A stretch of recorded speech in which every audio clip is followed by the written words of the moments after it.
Alright, everybody, so welcome back. Last session, you continued your journey up the icy spire over on Iced White Island, far to the north and west of Corvair. You were there in search of one of the many items that Nigel Farias has you out searching for and recovering. This one with a connection to the plane of Risia, this plane of ice. An item by the name of the Hoarfrost Flower. You all were traveling up this spire with some new and rather unexpected allies. A trio from the Deathsgate Guild had beaten you all to the spire, but found themselves unable to continue, and the two of you joining forces found yourselves to be a rather formidable group of adventurers. One of their number, a criminal by the name of Flair, had shown his true colors throughout this interaction, and you all had him pretty well restrained by the time things got too hairy in the spire. But you all were able to defeat the tower's guardians, solve the puzzles that were blocking your way, and eventually did recover the Hoarfrost Flower, only to discover that the magic of the flower is what was keeping the spire together. It quickly began to melt once the flower was removed, and began a pretty intense race against time for you all as you tried to escape the tower before it melted around you.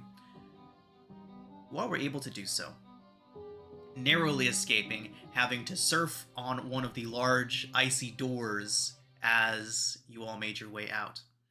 But after defeating the guardians and escaping the melting tower, you all did finally manage to escape and returned to the undeniable, the Lyrindar galleon that would transport you all back to Stormhome, where Captain Darian and the clear blue sky would be waiting to take you all back home to Sharn. The journey back was not completely uneventful, as several elementals from the island seemed to be chasing you. You were all able to quickly get rid of those creatures, though, and continued your journey back onto the open ocean. You have now been traveling for just over a day, putting you probably about one-third of the way away from your destination at Stormhome, with another 3 days of travel to go once you get on board the clear blue sky. So, now, at sea, plenty of time to rest, recuperate, and converse amongst yourselves. What would you all like to do?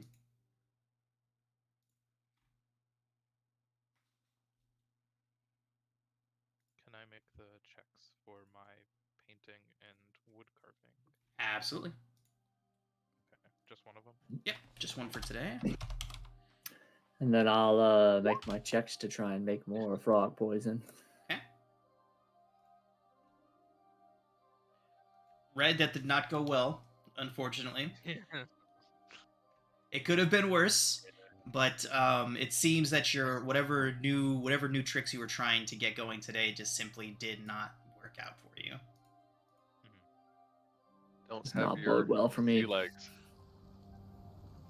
Do you want like help with your poison thing? You seem to like only No. want to do it. No.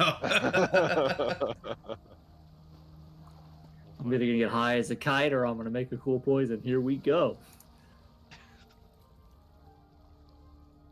What's the risk of? Oh, okay. Blast off. Oh my god. You still did better than me, which is Okay, so Yuji, with your nat 1, Yep. you do manage to harvest quite a bit of the poison this time. Oh However, boy.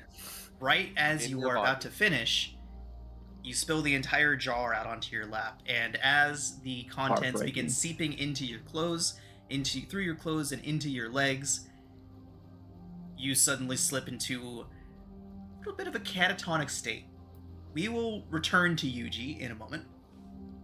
Cool. does he do that alone in his cabin? I mean, last time you guys were. It was just like the game room last time. I was gonna say, yeah, I think you'd be locking the door at this point. Yeah, I don't think we would knock on the door fast enough though. It's literally 6 seconds and we would. Yeah, and Yuji's in for a bit of a trip, so let's go ahead and Oh boy. What the Before we rest of do you that, do? do I get my long rest? No. Cool. So how long do we expect that we're going to still be on the sea? You will be on the Undeniable for Assuming- another 2 days, the captain. Okay. The captain would All inform right. you. So where is Flair being kept? I assume he's being, well, sequestered. Indeed, the ship does have a brig, and Gorashta has personally taken over his overseement, as well as I'm sure Tinge is keeping a good close eye on him. Tinge is parked there. Hasn't Right. left. Okay.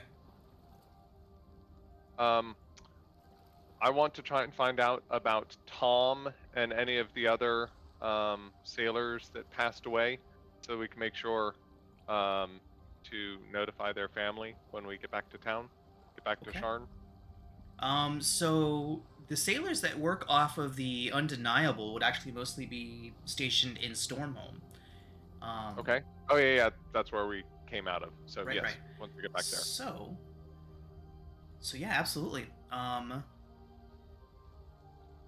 The captain of the Undeniable, Meredith. she do you express this to her? Yes.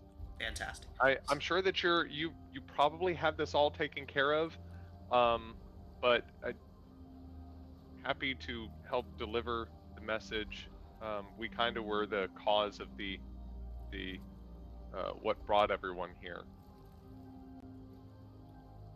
So Captain Meredith would, she's always very solemn, very no business, but you would see her kind of give you an appraising look, Dimitri. And after a moment give an appreciative nod, and she would give you the names and where to find the families of the, what was it, 3 men that died during this? Tomorrow, I know of Tom. There were 2 other that were, I think, part of the other crew that were found when we first entered into the tower. They were frozen, Okay. set off by The the guy trap. that was stabbed in the back. Okay, so you're looking to help out the crew of the other ship as well, the people that were here at the Death Gators? Well, no, I'm going through the list of people that I know died. So I know Tom died, Yeah. because now he has a name. Then we named Maros, Illo, and Rod, and I don't think that they died. I don't have a note of any of them dying. Okay. So our tactic worked of naming them shielded them from death. We also changed their clothing, removed the red underwear and red scarves and red eye patches that they all had on, just for safety's sake. Okay. Fantastic. So just Tom then. Yeah, The only reason Tom died was because we named him after he died. right. That was the problem. Yeah.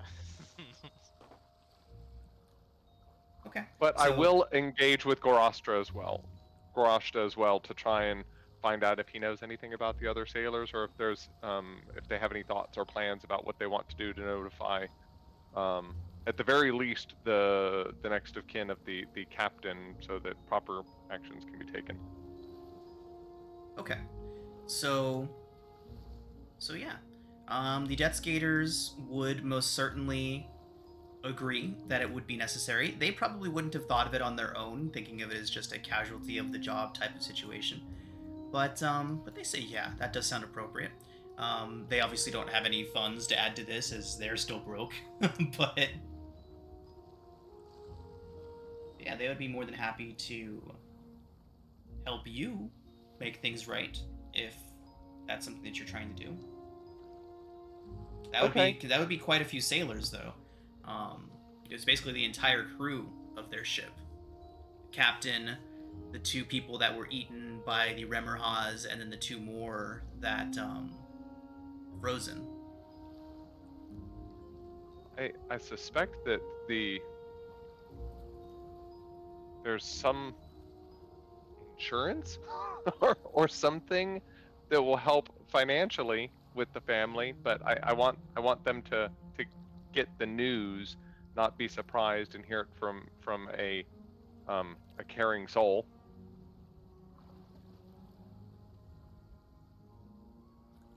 Okay, so the Death Gators. So Aina has been very scarce throughout this entire boat ride, but the Death Gators both kind of give you, especially Farron, gives you like a kind of why look.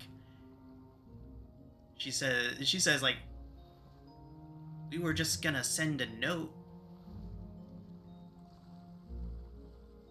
Well, how would you want to be notified if a family member of yours died? Well, let me Just a note? think. I would need to have a family to know what I would do if any of them had died. Oh, I'm so sorry. You don't have any family? Did they already? Were you adopted? Were you? I don't know. Tell me your story. Oh my god. She leans in. Good luck, Sean. She leans in closely, and he says, "Have you heard of the 12-foot owlbear of the morning?" The 12-foot owlbear of the morning? Hmm. I can't say as I have. Terrible Do beast. tell. Terrible beast. Wanders through the mists. Only at night, when the moon is full, it slaughtered my family. And Oh, it I'm took so me as its sorry. own. Gorashta's eyes roll into the back of his head as he leans back against the barrel he's on. That must have been terrifying. Awful! I had to watch it feed, and then it made me eat.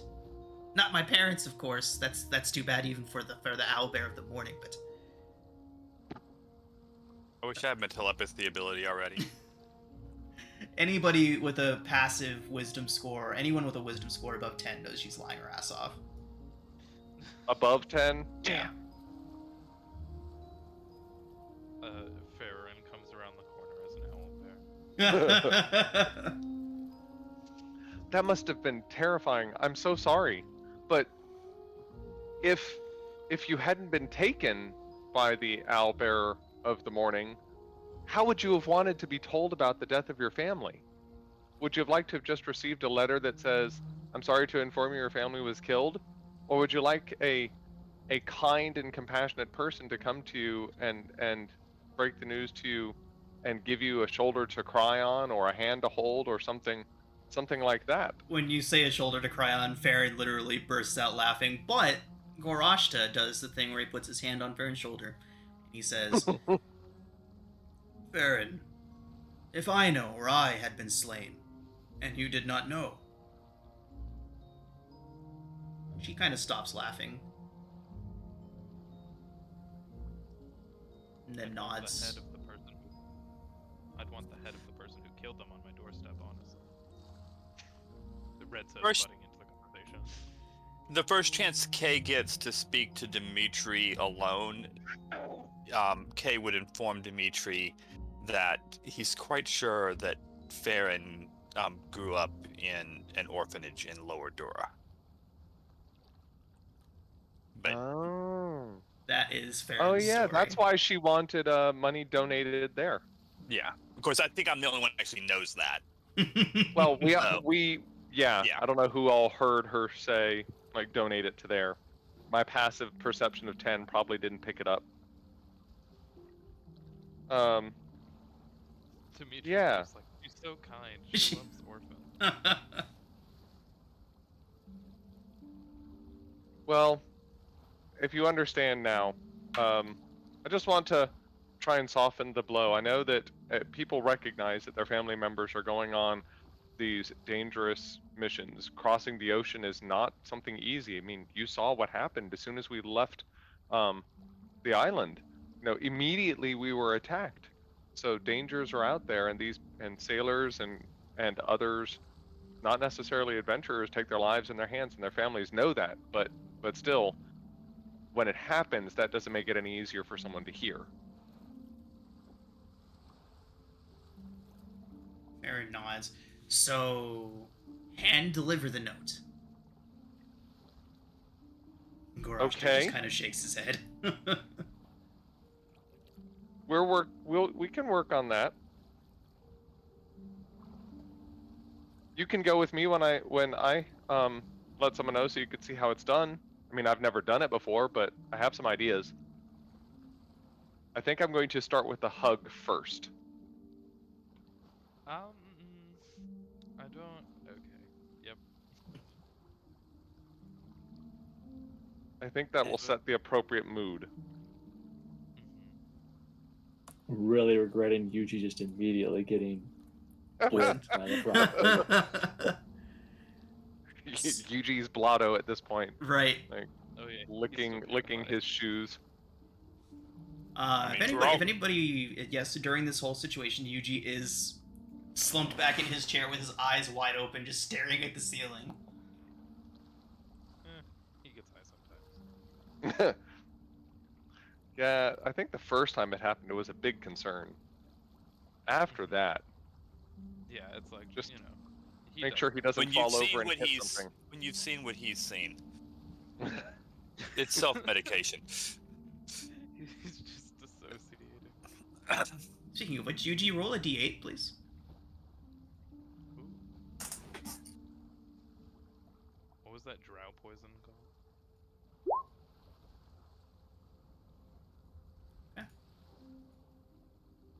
So, I know we've got the hoarfrost flower, but I wonder. I think that we should be able to negotiate for Farius to pay everyone, since we all technically participated in the recovery of it.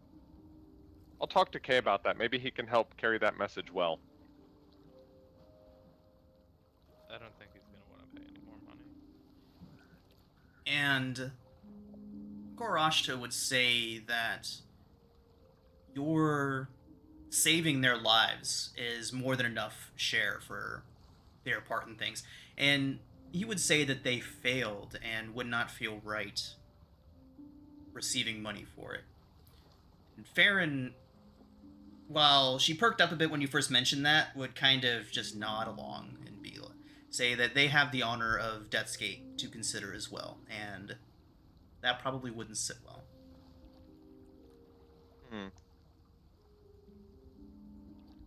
Well, you had a little bit of a handicap because it seemed like Flair might have actually been working against you rather than with you.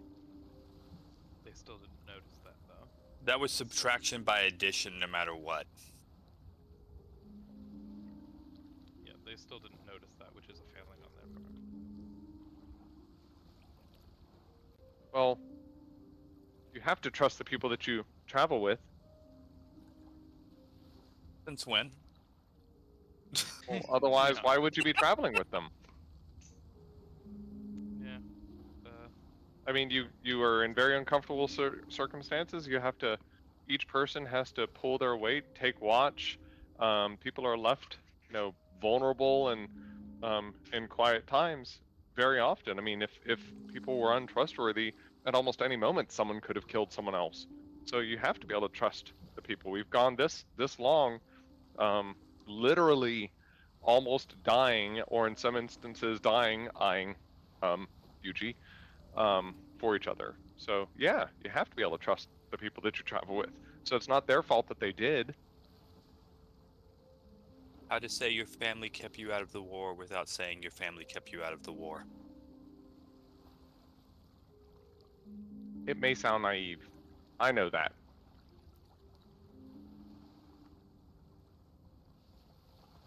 We all make our choices.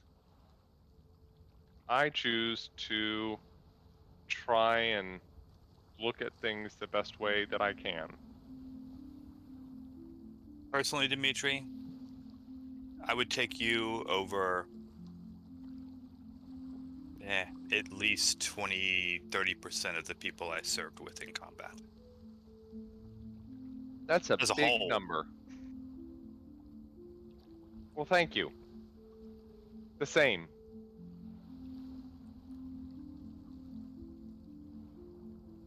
And I will go off for some privacy. Red is going to go. I know he's with Tinge and Varasha. The Varasha, yeah. Varasha. And I'm gonna go to where Flair is. And I'm Okay. gonna Yeah. sit down with him, pull out a kit from my bag. Is he like gagged? I'm assuming he's gagged. Yes, he is. Okay. I pull the gag down to his neck, and then I ask him, okay, zebra, tiger, or panda. He looks around. Some sort of like sleeper spy activation. What are you doing? Answer the question. Pick like your favorite one. Panther. Panther. Okay. Red flicks open her makeup kit and starts drawing a panther on his face. You're giving him face paint? That's awesome. Yeah. He struggles at first, but like after some persistence, just slumps. Nice. It's solid. I didn't realize the cliff toppers were into torture, but Yeah. I wrap it up in like about 15 minutes. I pull out a Awesome. steel mirror and show it off.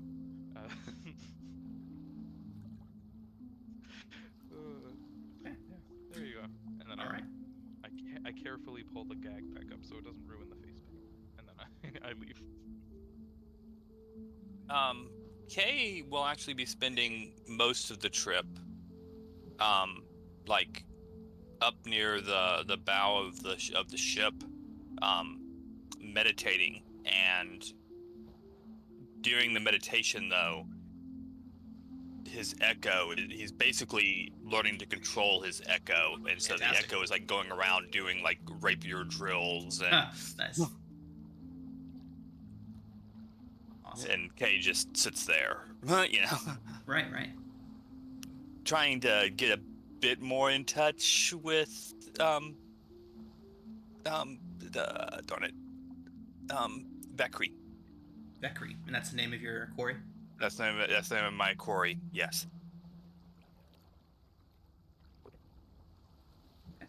Because I'm theming his echo is like a manifestation of his quarry. So how we'll get back to that later. Once we get back to Sharn, but your echo, does it just look like a manifestation of you, or does it have any other features? I mean, it's definitely translucent. And it would be when it's moving, Mm-hmm. it would look more like Vekri. Okay, and what does Vekri look like? Until Vekri is a nightmare. Vekri can look like anything, but is always nightmarish. Okay. But it changes constantly, so hard to focus on and like say that's what it looks like, Yeah, okay. But once the echo like reaches a location, it looks more like a nightmarish version of K. Okay. As like the nightmare like merges into K's form, kind of. Right. I think while you're doing that, the captain at one point would kind of just approach and stand nearby and watch. And whenever you were finished with your drills and your practice, she would kind of, well, she'd be leaning up against one of the rails. She'd pull out a pipe and load it while you were practicing, and when you finish, she would spark it up and take a slow, thoughtful puff on it, and then say, "Now, if I didn't know that you were one of the good guys, that would certainly have me questioning." I understand. It had me questioning for most of my life. I am Kalishtar born, but not Kalishtar raised. I am still coming to grip with the nature of the quarry that seems permanently attached to me no matter what I did. we've come to terms. And are coming to better terms, it seems. She nods.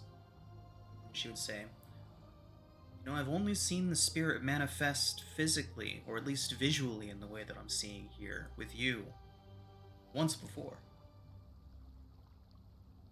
You said that you're not Kalashtar raised. You've never learned No. how to connect with your spirit."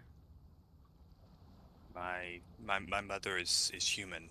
My father was Kalashtar, but I was not born in a Kalashtar community. I went to the war at 17. She nods and says, "There's someone that you should meet. Back in Sharn, there's a man by the name of Tulrin. He runs a school, we'll call it, for people in a situation much the same as your own. Eulrin? En.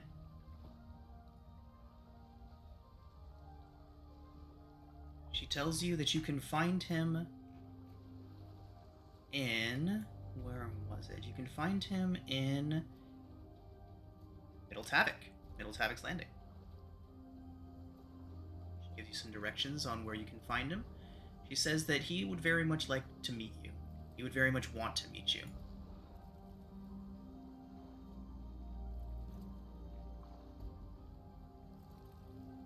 Thank you very much for that information. I'm actually fairly familiar with Middle Tavok's Landing. My mother still lives there. Maybe it's not far. And by the directions that she gave you, it is not far.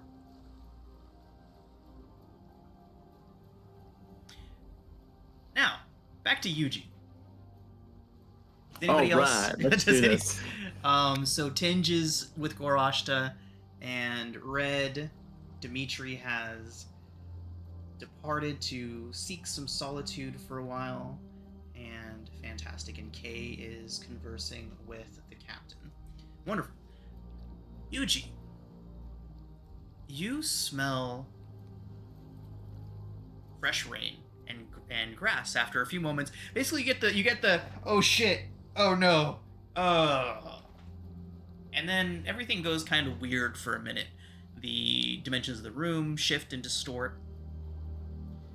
Looking out one of the windows, it looks like it's miles away, but somehow you could reach out and touch it. But after all of these initial hallucination, oh my god, I can't speak. After all of these initial visions begin to pass,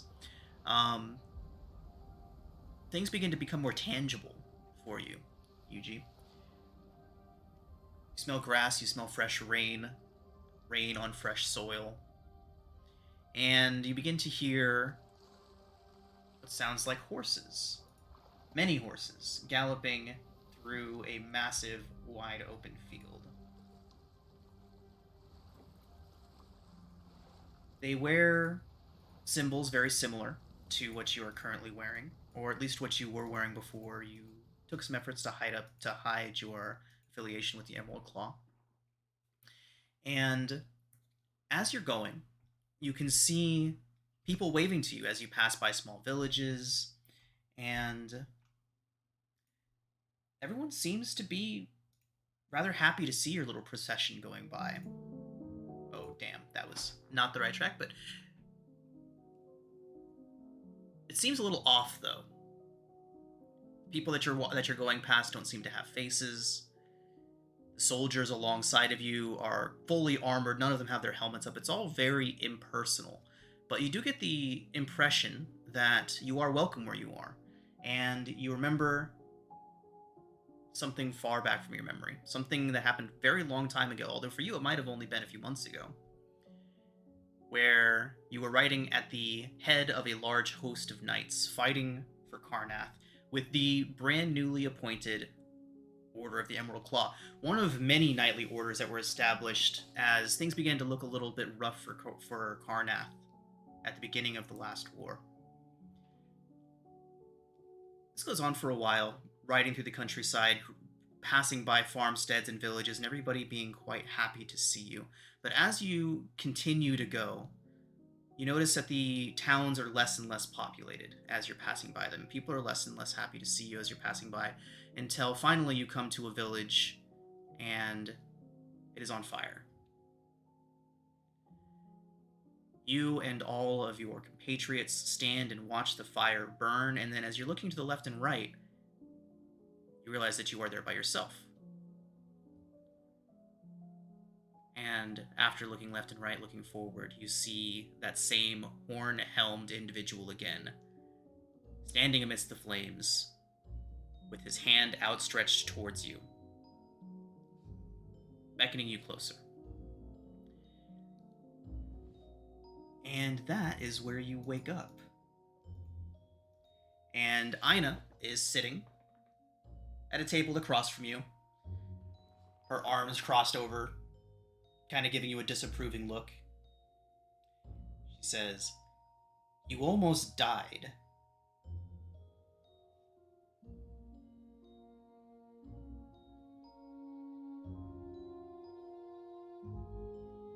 Sorry, I forgot to hit my unmute. You see, like, Yuji kind of sit up and, like, wipe his mouth. He's probably drooling or something like that. And, try and remain some sort of, professionalism again. And he'll kind of look at her and just kind of stare at her for a minute, like, you understand that that's won't be the first nor the last time that's happened to me. Dying seems to be an ongoing struggle.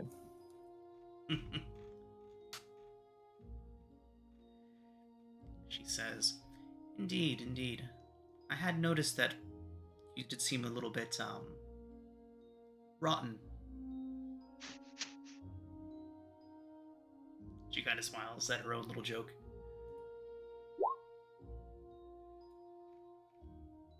You usually kind of give this nice grin of, you wouldn't say, as you can kind of see, like, gashes on his face that still haven't even healed. And I think, like, the black eyes would be, like, a key thing that would be really offsetting for a lot of people. So, she would say that now that you've come to, she wanted to ask you if you knew. She kind of gestures towards just you in general, why you are.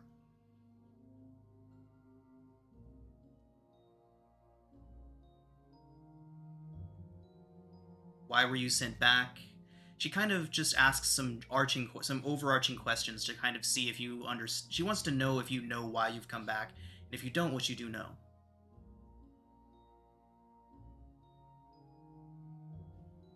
At first, I was certain it was the Carnathian way and that I was being resurrected to fight in undead legions. She nods and says that that's what she thought at first, but you are showing some strange abilities that she doesn't recognize from the other ranks of the Carnathian undead.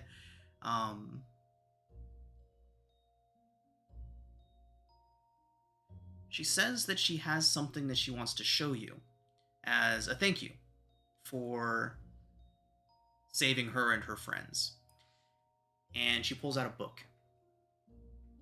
A black book, intricate runes carved burned into the black cover. And she says that this is what got her exiled. She asks if it looks familiar to you at all, and this is the first time that you're seeing it. But she says that this is the book that got her exiled from Eberron. And she opens it and begins reading through it. It's all written in a very ancient Elvish dialect, and she says that this book suggests that Mabar and Irian are far more closely related than anyone had really thought before. That perhaps they almost work in a sort of harmony, Mabar being the natural end to Irian's natural beginning, And she said that when she brought this knowledge and this information to her superiors, they called her a blasphemer and banished her from Aranel and from ever participating in anything relating to the Undying Chord again. But she says, as she kind of looks over you, she says that you may be the proof that this could be true, that this could be real. She suggests that you, Yuji, an undead warrior with the power to wield radiant magic, may be the perfect representation of the two planes balancing one another.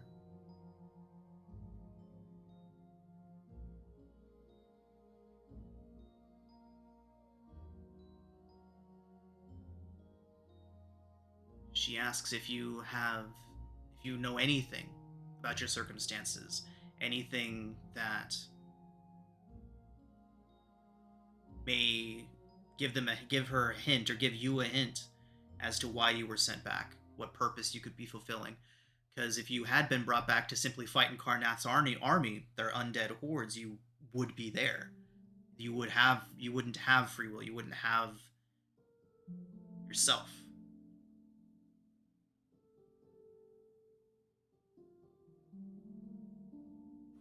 See, I think Yuji very deep in thought. And he would recount one of the few memories that he actually has, and one of the few that have been persistent throughout his entire existence, and that he always wakes up in the dark of night in a field, and he has to walk and walk and walk until finally there seems to be some ray of light. And every time he reaches the light, he becomes awakened and returns to this plane. And he's always interpreted that as there is a divine mission for him, and that he is seeking a divine purpose, but he is unable to determine what that is.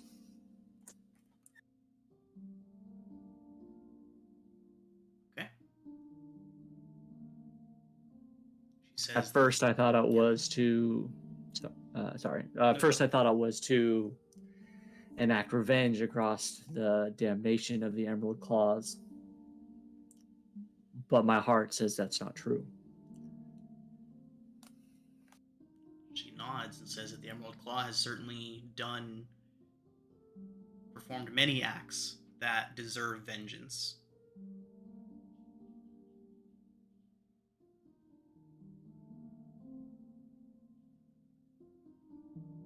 But I stand here amongst a group of strangers that give me a feeling of purpose, and I cannot tie what that purpose is to my divine quest. And you are the first person that I've ever run across that has any idea about what I'm talking about.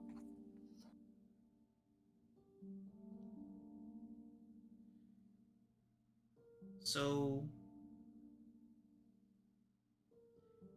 I feel like she would let you know that she will continue to look into this and to research it for you, and that if she comes up with anything else, she'd be happy to meet you at the Clifftop Adventurers Guild, or if you want to come to the Deathgate headquarters if you have something to tell her. But she says that it's definitely very interesting, your unique situation, and she definitely wants to keep an eye on it. And it could be intrinsically tied to her own research. In fact, she seems to be convinced that it is. So she says that if you think of anything else that would be important to tell her, you know where to find her, and vice versa. If she thinks of anything that could be helpful to you, she knows where to find you. I think Yuji would pretty well trust her at this point to kind of lay out what he knows, which is very limited. I think he'd also try and persuade her to join him at the Adventurers Guild, if not for the prestige of being able to seek more things. I think he sees Adventurers Guild as a better guild than Blackkeep. So when you start mentioning things like that, she would say that she thinks she fits in better with the outcasts. And as she stands up, she would look over towards the door and she says, "Oh, and when you're experimenting with poisons, best not to lock your door." And then she vanishes, steps away. Misty, the what's it called? Misty Step. The elvish one, the one that doesn't take spell slots. Oh, Face Step. There you go. Face steps out. Oh wait, did she have to face step in there? Yuji locked his door. Oh my God. Which means there's at least a crack because it is line of sight, but Correct. as long as you can see. She poked her. I think head you'd see Yuji be like properly annoyed, but at the same time like, yeah, all right. That Yeah, checks out. right. She like looked through the keyhole and then just teleported in. Keyhole, the crack at the hinges. I mean, have you ever done a I'm sure tour the on ship's one of doors the- aren't that good. on one of the 17th century Yeah. sailing ships? He looks back out the hole in the eyeballs in the painting that is used to spy on the guests. The two-way mirror. Good stuff. I also forgot she was an Eladrin, or is she a different kind of elf? There's lots of different elf Yeah, variety I know there's like face yeah, step. there's like three right now. There's technically still She's still, Aeronol, not Eladrin. I think she's Aeronol, which is why she knows so much about Oh, the Aeronol. That is correct. there's also I have that the- she's a moon elf. yeah Yes, a moon elf from Aeronol. there are Oh, 2 feet okay. there are 2 feats that are very similar Oh, yeah, also. yeah, yeah. There's Yeah, the Fey Touched, which gives you the Misty Step spell, and then there's another one that gives you the effect of Misty Step, but it's not a spell. No, the other one, the one you're talking about for high elves, still gives you Misty Step. It's once per short rest. It recharges on a short rest rather than Okay. a long rest, like Fey Touched. For high elves specifically. All right, everyone. So but- all of this would have been happening over the course of the 2 remaining days that it takes you all to get back to Stormhome. So, is there anything else you would all like to do on the boat before arriving at the city? In the private time, Dimitri is going to be working on trying to make the little multi-tool, universal tool, the artificer universal nice. tool thingy. Can I would like to long rest now. Yeah. Yuji's had a rough night. Can I make 2 art checks? That you certainly can. Nice. Dimitri, what kind of armor do you wear currently? Fancy stuff. Pretty sure it's really fancy scale mail. Okay. Not very Uh, fancy at all. Comment. How did how does that do? Very well. I would love a breastplate. Yeah, definitely Or add plate. those to 2 more successes in your learning journey. Okay. How close are you now? I didn't know if it was like I did. Well, the question I had was I remember before I had like it was 2 days or something got marked off when I didn't remember if that was over 20 or if it was because it was a nat 20. That was a nat 20, so yeah. Oh, okay. Gotcha. So I'm like more than half of the way there for painting, and Awesome. like a tenth of the way there for wood carving. Fantastic. And of course, once you do max that out, you can attempt to monetize that if you'd like to, or use it as a any sort of social currency or anything like that. Yeah. We'll get I some mostly wanna uses do it for for, that like- once you figure it out. I mostly want to do it for like bullshit, like painting Claire's face. Like that's the kind of stuff I want to use tools for. Nice. Oh, I also want to have a conversation with Yuji at some point during the trip. Just like knocking on his door when he's presumably trying to do more poison shit. I think he's gonna pump the brakes on that poison trip after that last one. 'Cause that was a trip. You need like someone to spot you or something. All right, you don't want more spirit Uh, journeys? I want him to go talk to Ina later about their conversation, and she's like, "What are you talking about? I I mean, wasn't in your I was- room." I was waiting for that comment too, and you were had a member. It was all part of the trip there, and I was like, oh Jesus, okay. And periodically, when we're on the ocean, I'll point out and say, "That's north." Nice. The 3 The hours. captain would thank you. Here Thank for you, service. Yeah. Red would knock on Yuji's door at some point when he's. I guess he just sits in silence for like long rests or something. Probably at one of those points. Yeah, When I he's just be meditating, thinking, "What's up?" Mhm. Have you? You do poison, right? Not very Yeah. well. Duh. Yeah, that's fair. Do you like assassinate people? Is that like a thing you think you've done before? Like, why do you seem good at it, at least sometimes? Kind of like looks at his spear. It's like quietly killing people or just normal killing people. You did it, no, the quiet kind, potentially political, I guess, but the quiet kind. Well, every mission has a purpose, so I'm sure somewhere along the line we'd used poison-tipped arrows or poison-tipped spears to help quietly move through an enemy encampment or something. But Okay. nothing comes to mind. Oh, okay. Do you need something? Oh no, I don't need anything. I was just going to like suggest something, put something on your plate, toss it around, think about it. See Yuji look at that box of frogs and be like, I mean, I don't got much else to lose at this point, so I'm like 1 for 4 with those frogs at this point. I was just going to mention the what is it? You could potentially use them if you were perhaps some sort of calligrapher or something along those lines. You could like use it in ink and put it in a letter.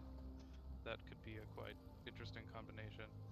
If you had any of those contact poisons of sorts, mix it with ink, draw with it, and there you go. Quiet, easy, paperless, despite involving paper. You see kind of Yuji just like this kind of confused look. Like, I don't send letters to anyone. Why would I need to write it in ink? Okay, whatever. I was trying to be helpful. You want to kill someone? We can go kill someone.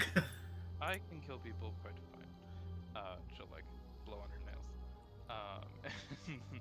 I was just suggesting, I don't know, another method of using what you're already capable of, I guess, sometimes. Well, good night. That is all. Yuji may I not think have liked Yuji the likes- idea, but I certainly did, and we'll be throwing that at a party Yeah. at some point. It's so good. Oh my god. Poison ink. I think it just like it clashes a little bit with like the soldier background in him. Yeah. But There's no I think he would- espionage in Totally Yuji's fair. heart. Like I feel like Kay would have probably responded better to that, but I think that's what he was trying to get at. Was like what like In K's heart, but you No. espionage. yeah like I thought about it and I was like, I need to bring this up somehow. This is like I such a require cool idea. poison. Like Red has no reason to use it. Like she has people she's wanted to kill and she's killed them. I think Yuji's in the same boat. Like if he's got a bone to pick, I mean his spear's right over there, and Like, we need to kill somebody? We can kill someone, picks up the spear. oh yeah, like I'll be like, what do you want? Let's go. I mean, who's driving? Let's go. I mean, we're pretty good at this. Yeah, I saw a suggestion somewhere of like if you have proficiency with calligrapher's tools and poisoner's kits, that is quite the synergistic assassination that you can do right there. It just there's so many good ones. Yeah, that is Also, a good something one. Something I don't know if has been checked whenever you're making your like poison things. You are resistant to poison. I just wanted to remind you of that. It's like a thing. yeah, I knew that. I haven't yet done a poison that actually hurts me. I just seem to take the frogs and go on an acid trip. So. I was avoiding doing that initially because I think when Common and I had talked about it, there was a fear of if I do too strong of a poison too soon, and it outright kills me if I do critical fail. It could kill me, and I have that Right, resistance. if you were trying to make help like a purple worm poison or something and got a nat Yeah. one, that would be pretty bad. Oh, But I mean, Yeah. what are the chances of you critically failing when you do? that. I mean, Very I've small. died. I've died when I've had advantage on death saves. I just totally critical failed a normal roll, like pretty Yeah. good in my mind. But yeah, I also meant you had resistance to like saves. Like if there was a save you had to make as well, it would be resisted, like with advantage. Well, that's good to Yeah. know. I didn't know that. Yeah, because you have resistance to the poison condition as well, and these are all inflicting the poison condition in one way or another. I'll remember that. That's good knowledge there. I didn't know that one. Yeah, that's what I was mostly talking about. Because like the damage is good, but it's also the advantage, which is the kicker here.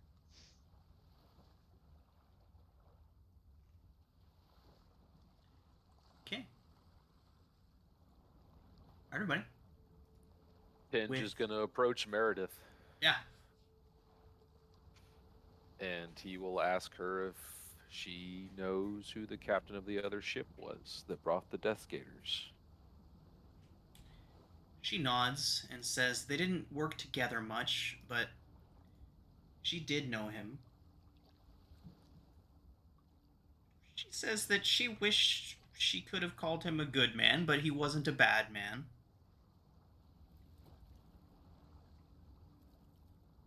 Well, we have his murderer on board, so maybe someone cares about that. She nods, says that she asks if you have any evidence or if he's confessed to the murder.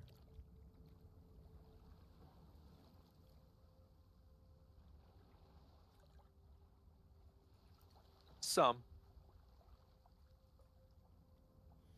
She then kind of turns towards you and says, there's certainly people in Stormhold that would care. But do you really want to sit around and wait for him to go through his trial in that city, or she kind of looks around, make sure no one else, or do you have other advice, other plans for him?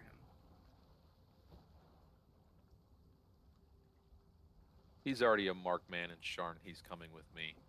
She nods. She says, best to keep that under wraps while we're in Stormhold. She says that she'll inform whoever may be concerned, inform them that he's going to get his comeuppance.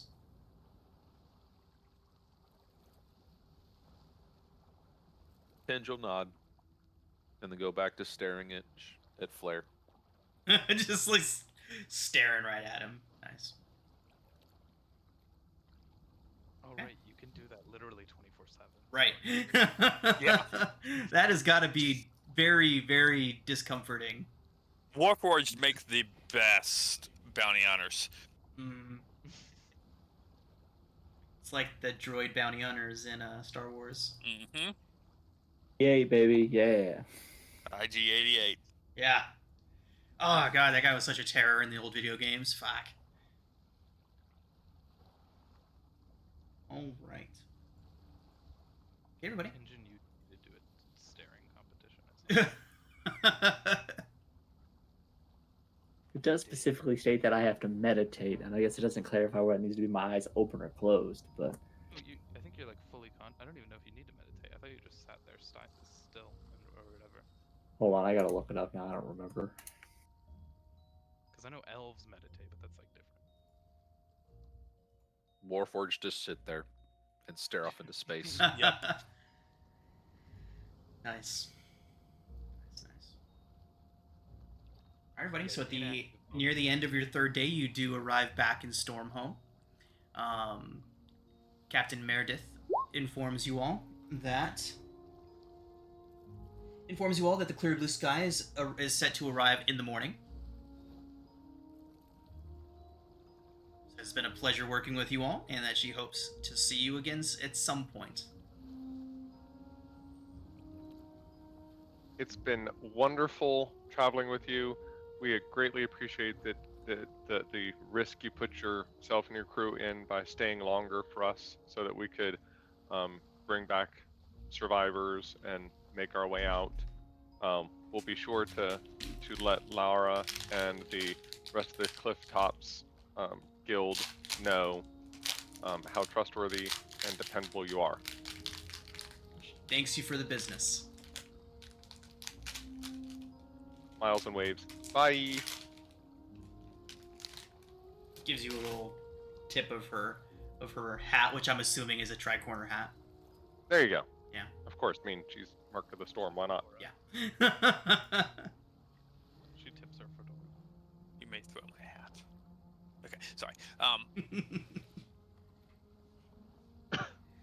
All right. So yeah, you all go about through Should Stormhold. we report in? Oh, yeah. Sorry. Yeah. Yep. Was that what you all Forgetting wanted to do? Go through and visit families, all that good stuff. Yes. Fantastic. So Farron does accompany you. She's actually waiting for you when you're about to get off the boat and says, "So we gonna do this?" Yes. I think it would be the right thing to do it as fast as possible. She nods. She looks super nervous. I will. You don't have to say anything if you're not comfortable. I think your presence will be enough. Should we go to the captain's home first? Where does your heart tell you to go? Says, yeah, let's start with the captain. Captain sounds good. Captain sounds good. He was a good guy. And what was his name? The captain's name, I don't think we ever got an official name for him. Nope. So we will call him Captain No. Dov. Dov. And he was the captain of the. That ship I don't had a think name. we have a name of the ship. It does have a name. We send his spouse an ear. What? Why would we call them?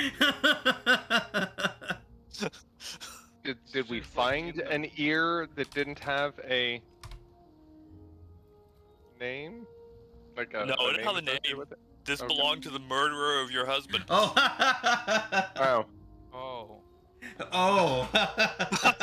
Realization.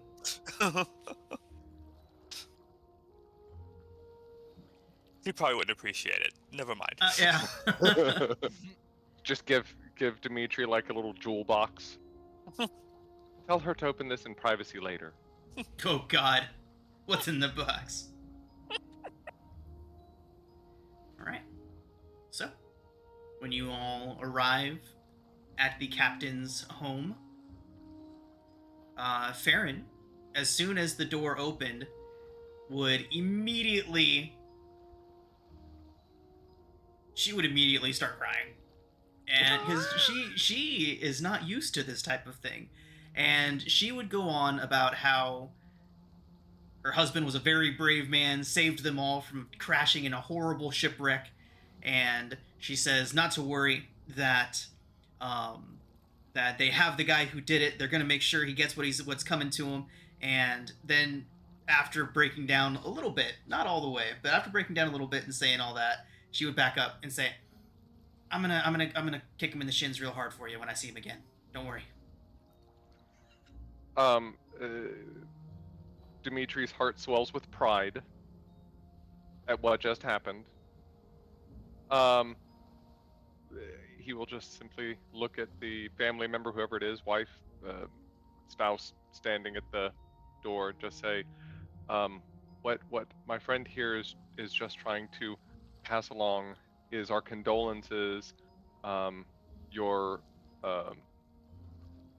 spouse, your husband, was killed in the line of duty, and as Farron mentioned, we do have the person responsible in custody, and he's being brought to justice.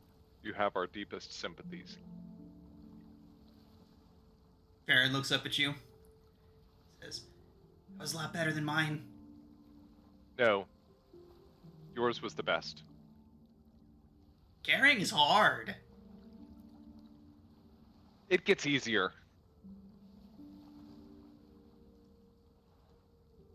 And then he will offer a hug if someone wants a hug.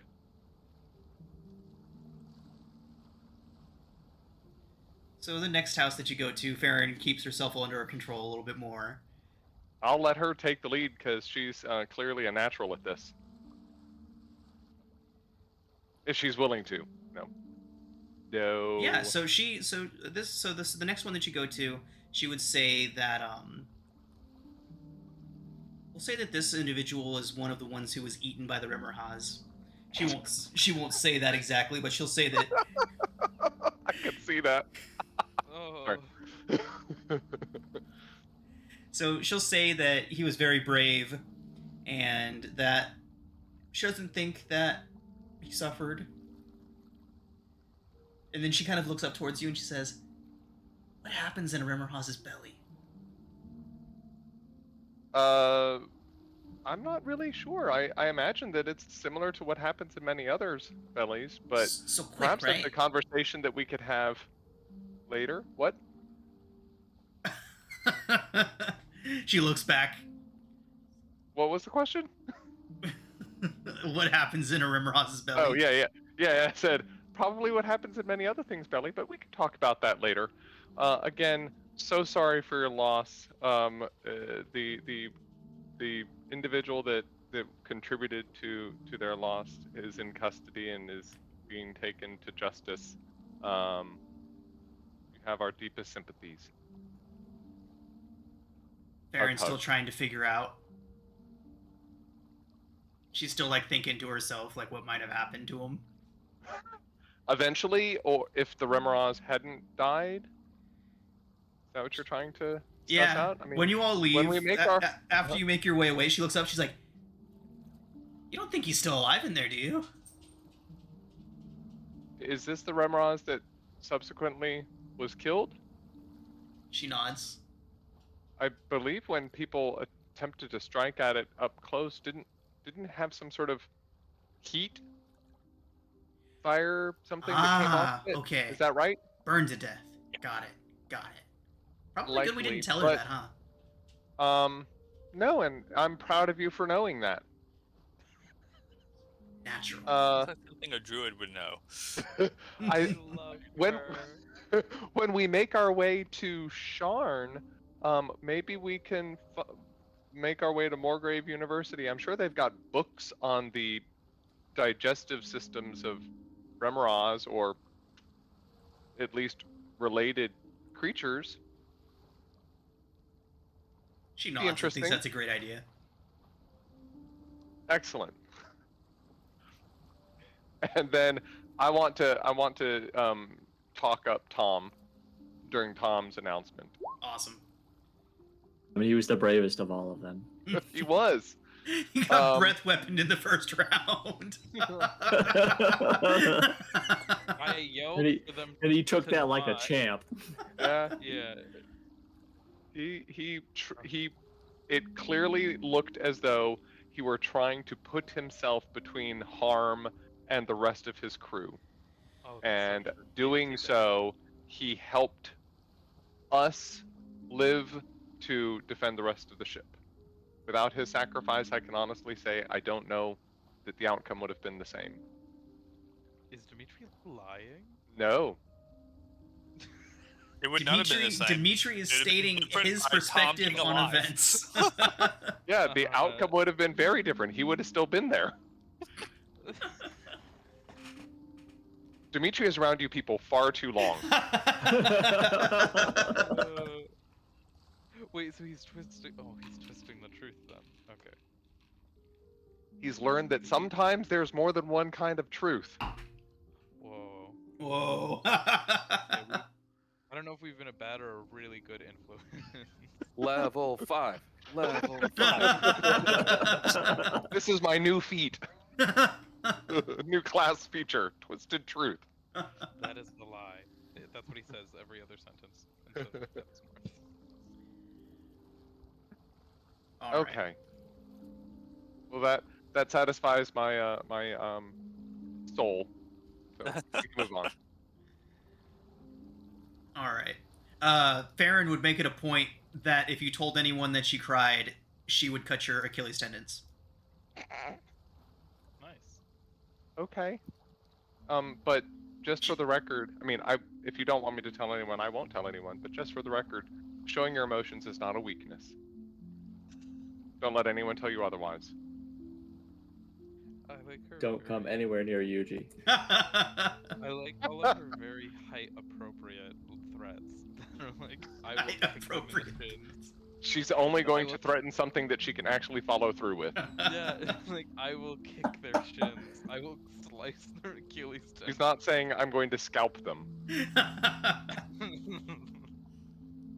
height appropriate threats. Speaking speaking of halfway through their I don't know what to call the thing they're doing. Eulogies, whatever. Death Yeah, announcement. halfway through There their you go. eulogies of sorts. Yeah, Red would show up and pull Farron onto her shoulders again and carry her the rest of the way. Okay. So like maybe back. after they do that, because that might not have the same emotional effect. Oh no, yeah, she gets back down. It's like it's like a ride. In between the houses, she stands outside. All right. Awesome. They're just sitting up there, kicking her shoulders to get her to go in different directions. Oh man. As we're leaving the docks after arriving, I assume we're like heading to an inn or something like that. Yeah, I'm sure. Kay would inquire, probably from Meredith, Captain Meredith, where the offices of the Sentinel Marshals is located, and Okay. ensure we get nowhere close to them. Okay. Okay. Yeah, she would tell you where they are. After showing an interest in staying far away from you, she'd kind of give you a suspicious glance, but then quickly pass. It's none of her business, but she would tell you where they are. You'd see Yuji come by after that conversation event and like roll out a piece of paper. Like, again, where was that? Just a little quicker. You're a little too fast that last time for me. So as Kay walks away, she would again tell you, and she would kind of look over towards Kay retreating, towards Kay walking away, and say, I'm just trying to make sure that Tinge's bounty doesn't get Flare doesn't get Absconded. scooped up. didn't get scooped up by Sentinel Marshals. I mean, they're like the Interpol of Corvair. That is true. That is true. Okay. So yeah, Yuchi, she would tell you where they're headquartered. Do we have a timeline on the airship back? Tomorrow morning. You arrived in the evening, you have the night to yourselves.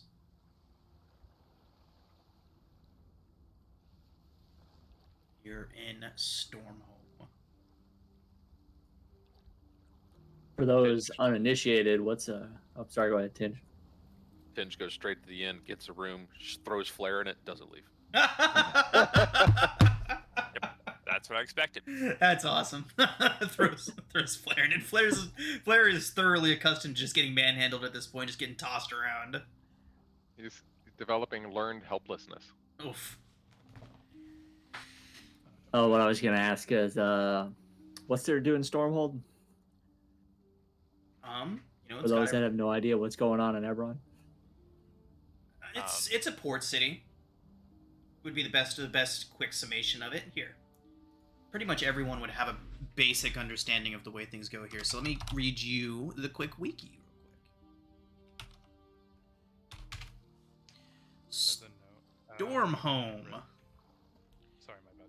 Stormhome is an island city at the north edge of the Scions Sound in Ondare, which is, of course, that river outlet that we're looking at right there. Serves as the seat of power for House Lyrindar, hence so many Lyrindar vessels coming and going from here. The mages of Lyrindar use magic to maintain a temperate climate, so we talked about that a little bit. Everywhere else around here is quite cold, except for Stormhome, which is kept year-round pleasant by magic. So yeah, maintains a temperate climate around the area, despite its extreme northern longitude and bitter cold of the sea. But yeah, it's a port city, so lots of drinking, lots of inns, taverns all over the place. There's probably some mage academies for Lyrandare mages to train at, things of that nature.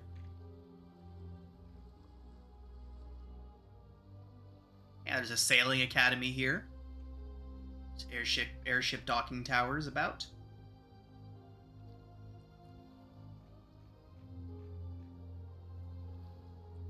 I mean, Yuji will go with the group. They want to hit the bars. Change is clearly preoccupied. I I'm in favor of getting back to Sharn. To Yeah. be clear about Tinge's exit, I would have cloaked Flair to make him look like a decrepit person while he's Nice. bound. So it's not Hunched over, hobbling along. yeah. Fantastic. Yeah, every night Red would go over to wherever Tinge was, like throughout this whole thing. Red would go over to where Tinge was, pull down Flair's gag, and then ask for like a different animal. And she'd like redo his face every time. I feel like after the first time, he would just say an animal whenever you walked up. Nice. Well, Dimitri won't necessarily try to stop this, but I will remind you that I know that we know he did what he did, but he's accused of a crime, and he doesn't need to be treated as badly as he treats others. Who is he saying this to? You guys that are Tinge would manhandling respond, and he tried to murder me. He's fine. I was trying to be nice. I thought this was like a fun little thing to do. Like, he gets to have his face painted. Don't people like that? I normally praise whenever I do it at like carnivals and stuff. Dimitri, if he didn't have value to Tinge, I would have gladly have tied an anchor to his boots and tossed him off when we were halfway across the You Elden see Bay. UG perk up? Yeah, me too. That sounds fun. Let's do that. I don't- I'd rather not. why? I mean, he's going to get punished. I have no doubt of that. But that's because the knowledge that he's going to get punished is the only reason why he didn't visit the bottom of the ocean. Tinge would Okay. pipe in and say he kept his head because for just that reason. Otherwise, he would be dead. And he probably would have died on Ice White Island otherwise. Okay. Gorosh is also hanging out basically wherever Flair and Tinge go. Gorosh is not far away, also keeping an eye on things, making sure Flair doesn't get away. But Goroshta would see your concerns, and his brow would kind of furrow, and he would look over towards you, Dimitri, and say that he'll make sure that Flair doesn't receive any undeserved abuse. Okay. I trust you. And then Goroshta would kind of walk up. Whether Dimitri's still there, he'd walk up to Red and say, well, he would walk up and he would ask Flair, says, does this bother you? And Flair would kind of just shrug. And he'd say, you have a mirror? Pull out a steel mirror. Of course you have a mirror. I have like 3. I know. I know. So, first off, before I give Flair's response to this, has anyone told him where you're taking him? Tinge, have you told him who you're UG's turning business. him into? I already told him that Bartimus says hi. That's the Bartimus, first thing I said. fantastic. Yep. Okay, And that was said where everybody could hear it. I have it written down. Bartimus, got it. Okay, so I'm sitting here being like, where the fuck did I find Bartimus? What? Okay, so he knows that you're giving him back to him, and he says he would seem pretty confident that he's not going to be killed. So he would say that if it keeps his head, then what's some face paintings? Yeah. Nice. Okay. I think UG would inquire to Tinge about how much he's getting paid for this.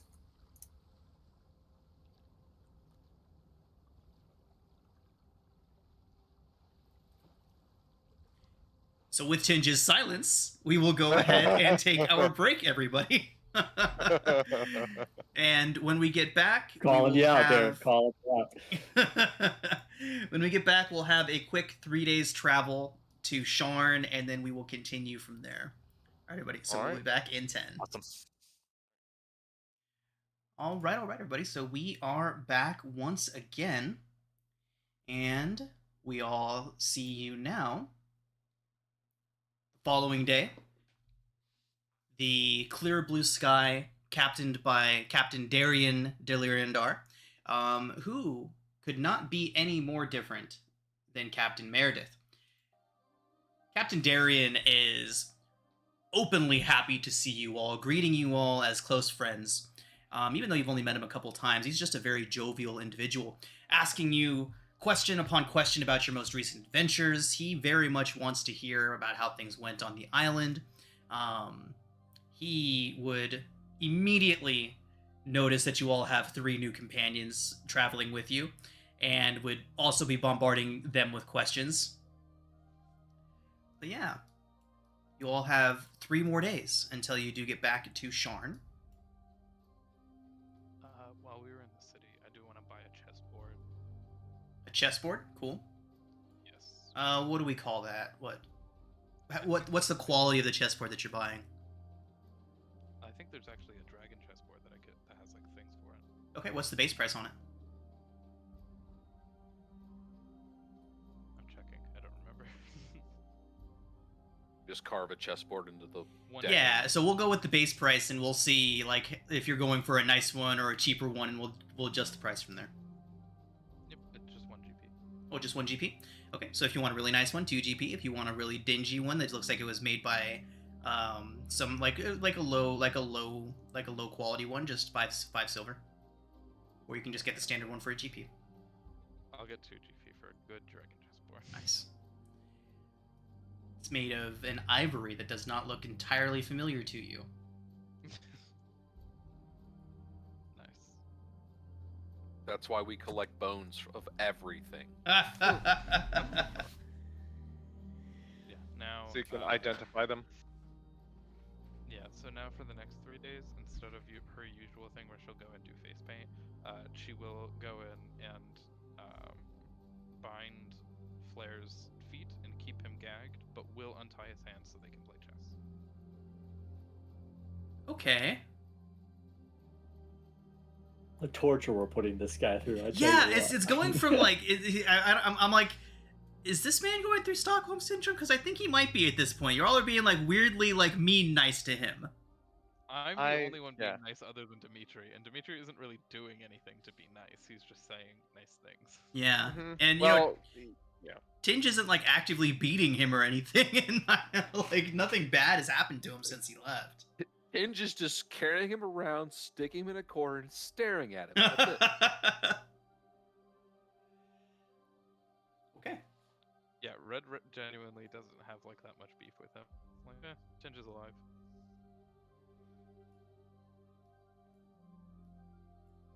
All right, y'all. Anything specific you would all like to do during your 3-day travel? I'm gonna live the dream and roll for poison again, but I'm gonna wait in case there's a whole bunch of role playing opportunities that I can join in on. Right, Yuji catatonic through the whole last one. Damn, I didn't even think of that. My bad. Yep, missed all those great opportunities. Yep, I'm gonna wait a few minutes here just in case. Just get someone to spot you. Also, I'm gonna make my checks for the thing. For the art. Okay. Nice. No one else. No one's got some dying character development they need to get out.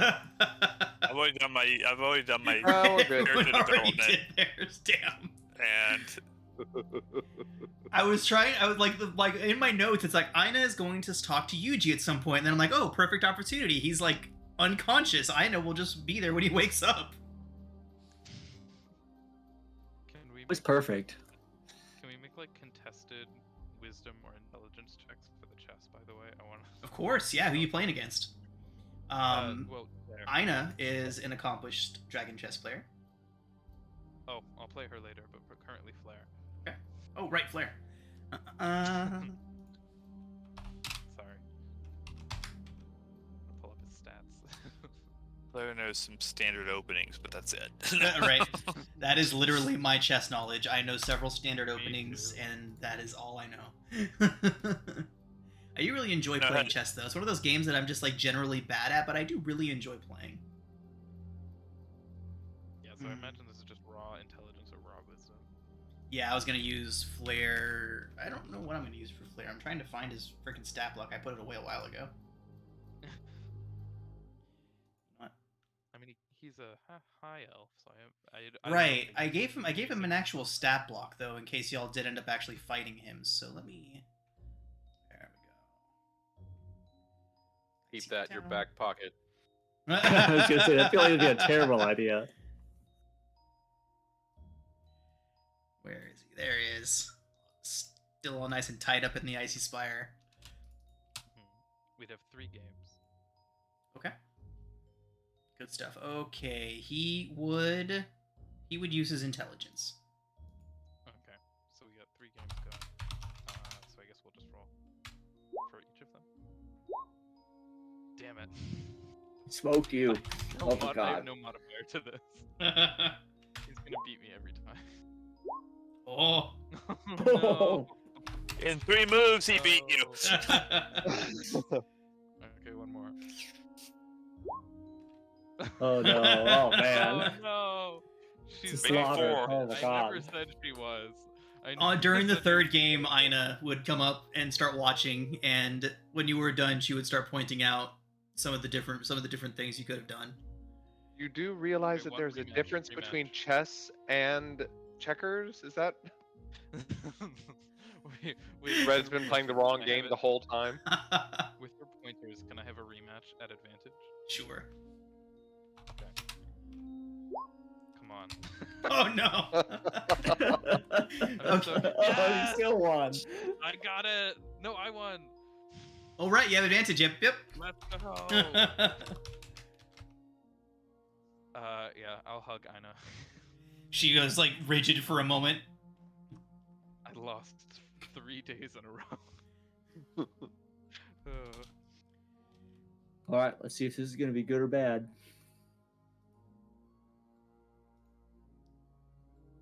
Be another nat 1. Okay, it's not a nat 1. My God. It is. There's a chance here. I'm doing knowledge of the past then. Okay. Yeah, let's see what the D6. D6 gets. Yeah. Oh, sweet Jesus. Oh, Okay. sweet Jesus. With an 11, we'll say that you can get 1 dose of the hallucinogenic poison out of the frogs. Nothing Dope. major, nothing great, but definitely not a failure. Just you need to like bless yourself, find holy water. I know. Like, God. Well, I'm just I'll do that divine soul sorcerer and then just get guidance and be all right. And I'll be fine. I can hex you on dexterity and give you a bane if that helps. Make you worse. You know what? I'm gonna live with my failure. I'm happy. All right. No one promised he was gonna be good at this shit. So Good stuff. So, Red Ina would ask for a game. Okay, I'm gonna totally win this time. I assume. Oh, wow. Oh, oh. ooh. Laying down. Wow. Oh. So she would look very feels like a confused for hustle. a moment. This feels like a hustle. Tried to toy with you and Yeah, I was faking out the whole time. you ever played against someone in chess that is really good and they play? You're so bad, Yep. you confuse them and they Yep. play themselves to a Yes. draw. I have seen it happen. I've never been in that game myself, but I have seen it happen before. Where, yep. I've actually been on both sides of that. All right. Ina demands a rematch. No, I decline. Binge. I am walking away. What's the phrase? There's a phrase for that. Like when you leave with. Know when to hold 'em, know when to fold 'em. Retire undefeated. Tinge was holding a gold coin up to Gorashta, being like, and then he ran off. No, no.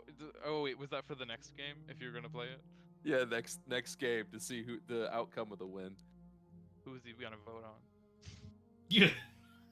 You'll never know. I wanna know. Okay, fair. She didn't like run away. She just like was Nope. like, I think I hear the captain calling me. yeah. No, she Was was, it- like, she tried to play it off like it was so cool. Like she wasn't super excited and really impressed with herself. All right. Fantastic. So, with that, everybody, let's go ahead and get you all back to Sharn.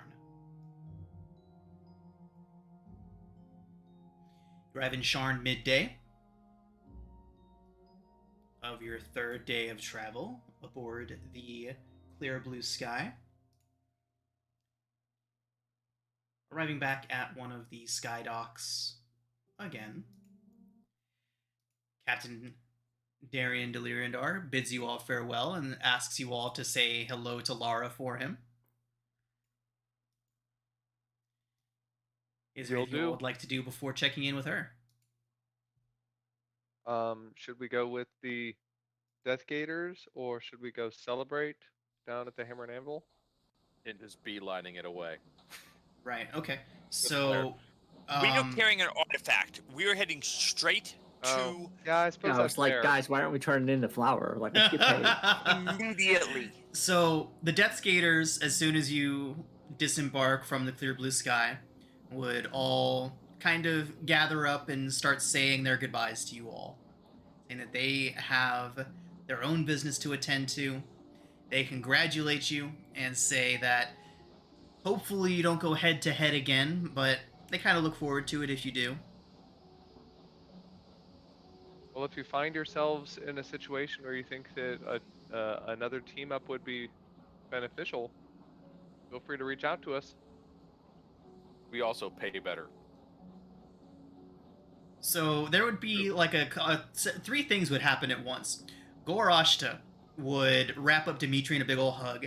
Farron would start Aw. talking about how there's no way in hell they'd ever actually need you all, and Aina would say nothing. I think Yuji would stand next to Aina and be like, "All right, I'll see you in a couple of days. Let's chat some more." She just gives Yuji a has a slight crush. nod. Roll a con save, Yuji. I got this. Hold on here. I meant Dimitri. Sorry. Oh, yeah. Like, he's totally going to get crushed and be happy about it. Constitution saving throw. Nice. 16. Oh, that's really good. I won't roll a strength check to do the man hug back. Because The that armor probably of would go very far. optimism. Armor Yeah, of the optimism. armor of optimism. It's yeah, rubbing off. Can you use your intelligence because you're like wearing the armor? That makes you super. I would need to have that particular. There's armor of strength that I can like Oh. 5 times a day use my intelligence modifier instead. Nice. Oh wow. Yep, there's an infusion for that. Yep, That's there's cool. infusion for that. That's cool. I'm really glad we're seeing an artificer using the armor. I'm excited to see where this goes. I haven't seen an infiltrator played primarily before. What? Though I know they definitely exist. I just haven't seen people play infiltrator specifically. Mm-hmm. Well, Dimitri's wearing the infiltrated armor more than he's doing the Guardian. Right. For sure. Oh yeah, that's what I meant. That's what I meant. I'm saying Dimitri specifically. He is an exception to what I have seen before. Nice. I mostly see Guardian. I'm gonna take that as Dimitri is exceptional, and Yeah. that's how we'll take it. No, yeah, that's what I meant. Yeah, I think it was meant that way. Okay, there we go. Well, that Yeah, worked. I'll pat Farron on the head. Oh, why do you gotta put the Land Before Time meme in there? I'm just gonna like cry by default. Ducky is amazing. Ducky is amazing. Ducky carries those movies all the way. Yeah, Red. I like a Red's the dog, but she is petting Farron. You know Yeah. what movie was surprisingly fucking dark that I didn't realize was really dark until I watched it again? Like I was babysitting my niece and nephew the other day, and I was like, oh, let's put a cartoon on. The Brave Little Toaster. That'll be a good one. Oh, terrible. Holy decision. shit! Oh my god. Fuck that movie. Oh my god! Just follow Everyone that was up crying. with all dogs go to heaven. Oh Yeah, no! Jesus. And after that, The Bridge of Terabithia and Never Ending Story. And the where the red fern grows, and Marley and Me. Mhm. We landed in Upper Tapix Landing, I assume. Yes, absolutely. Where the sky docks are. So, we will head straight to the adjacent Sky Coach location and go straight to Upper Dura, I believe, is where Clifftop is. And it is. Yeah. Okay. We have an Fantastic. artifact to deliver.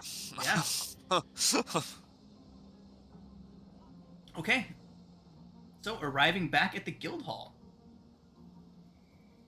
It is a buzz with activity, as it normally is at this time of midday. Traders going about their business, other adventurers making their way through the various businesses and shops that make up the headquarters of the Clifftop Adventurers Guild. And once again, making your way into the guild hall. Making your way into the guild hall through the archways and all of these sculptures of famous former Clifftop adventurers, until you finally get to Laura's office, and she is there. She was expecting you all, or at least knew that you would be arriving today, so she has made herself available to you all. And assuming you all present her with the Hoarfrost flower. Yes. Yes. We're in private. Yep. Pull What it have we out of the done bag. with Flare? Right where is Like, Flare? Do we need like put a Tinge. like I iron heard mask on him or Tinge something? left. left. Yeah, Tinge Tinge left. is- Tinge left? Yeah, he's gone. He Okay. is not going with the group. Yeah, That's so fine, Tinge, too. Tinge kind of I assume that's a disappeared. possibility. We had two competing priorities. Okay, so Tinge is heading out with his captive, and you all are meeting with Laura. She would certainly inquire. She says, "You didn't all make it back?" Tinge No, had we're good. personal business to attend to. Fair enough. Yeah, he needed to turn in the individual that was responsible for, or allegedly responsible for committing some crimes. Turning him into the proper authorities, I'm sure. Now, Absolutely. Well, of course. Who else would he take him to? who else indeed? So, you all need your payment. And she would go behind her desk and pull out a large, relatively large coin box. And she would set out 200 gold pieces for each of you. And it's very important that you know that Meredith de Lorander is an upstanding captain, and he is a fine man that chose to put himself at risk She. and his group in order to help provide us with the time we needed to complete the mission. And though their ship suffered some casualties, it could have been significantly worse had the captain not been so stalwart and good at his job. Okay. Laura would say that is very glad to hear that she, Captain Meredith, was a woman. Oh yeah, I knew that. That she can be a reliable asset for the Clifftop in the future. Indeed. So, Yeah. after she gives you each your 200 gold pieces, and Woohoo. who does she give tinges to? Yuji will hold out his hand. Okay. She would hand it over to Yuji. No hesitation. And so, with that, she would say that Professor Farius has decided to employ Clifftop exclusively for any following missions that are involving his Convergence Manifesto. It is a Good, he learned very his lesson. lucrative contract, and she thanks you all directly for being the ones that made this possible. and gives you all a bonus of 50 more GP each. She That's very says, kind. Nice. Thank you. this bonus is also, after you've all taken the coin, she says this bonus is also a bit of a retainer. She says that Farius is due back in town any time now, sometime within the next 4 to 5 days, so you have some time. But she says that the next mission is going to take you a bit away from home. She asks if any of you have ever been to Rukon Draw. Where? Hold up, I gotta look that up. To Rukon Draw. I The do not believe I goblin- have. The Goblin Metropolis of... where is it? So, I speak Goblin, so I do have a name, but I haven't actually been there. So we're talking about, I forget the name of the country, that the Hobgoblins... Yep, it is the Goblin country. Darkon? Is that it? Dargoon. Yeah. Dargoon. Dargoon. Yep. So into the Goblin Metropolis of Rukon Draw. It is the capital of Dargoon. She says that reading up on their customs and ways might not be a bad use of your time in the meantime, Oh, that's exciting. because they are quite different than your own. Kay knows Goblin because he worked with Hobgoblin mercenaries during the war. And Dimitri learned from the party Goblin, so he speaks proper High Goblin Oh with yeah. the American accent. Yeah, and Red taught him all the swear words. Nice. Yes. Those might have a slightly different accent, like a Cockney accent or something. Laura, That's exciting. What is the manifest zone there? Do we know? She says she's not sure yet. She'll have more information when the good professor officially asks, but her eyes and ears are the ones giving her this information, not the professor himself. That's exciting, Laura. This is wonderful. I never thought that joining up with an adventure guild like this would get me the opportunity to see so much of the world. I really appreciate this. She nods and says, keep doing your part to increase the reputation, the good reputation, she emphasizes, of the guild, and the opportunities will keep coming. Laura,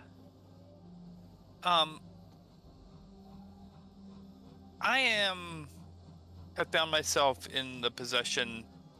I've created a number of scrolls, spell scrolls. Does the guild itself purchase scrolls from members for supplying other members, or do they have contacts that do? She says that she knows a few vendors that work in the market districts of the Clifftop area that might be interested. Okay. Yuji will kind of slide up there and truth serums and stuff. I'm sure people need those, right? Laura kind of gives you a smile, like, exposes her fangs a little bit. She is somewhat of a predator herself, and she says that she would be happy to buy those off of you. Yuji does like the worst response of a smile you've ever seen from a zombie. It's He's like, let's rictus talk. grin. I can picture that. Dimitri's proud of him for trying. Of course he is. Of course he is. Okay. So, Yuji, how many poisons do you have? Are you doing this I now? have 2. We can do it now if you want. I have 2 2 of the hallucinogenic potions? of the truth serum potions. Okay. And that's the frog poison. Poison. Yeah, so let's go ahead. Yeah, that's what I got and- from the frogs. Well, she'll go ahead and give you 10 GP a dose for those. Dope. Never know when that might come in handy. Are the truth serums just like they get affected by the zone of truth bomb? They have disadvantage on what did we say? We said that they have disadvantage on Insight, perception, and wisdom and saving something throws. else. Yeah, there it is. And that Oh, okay. anybody and insight checks against them have advantage. Or something else. Do they have disadvantage on deception? Yes, perfect. Yeah, we had advantage on the charisma mod deception. Yeah.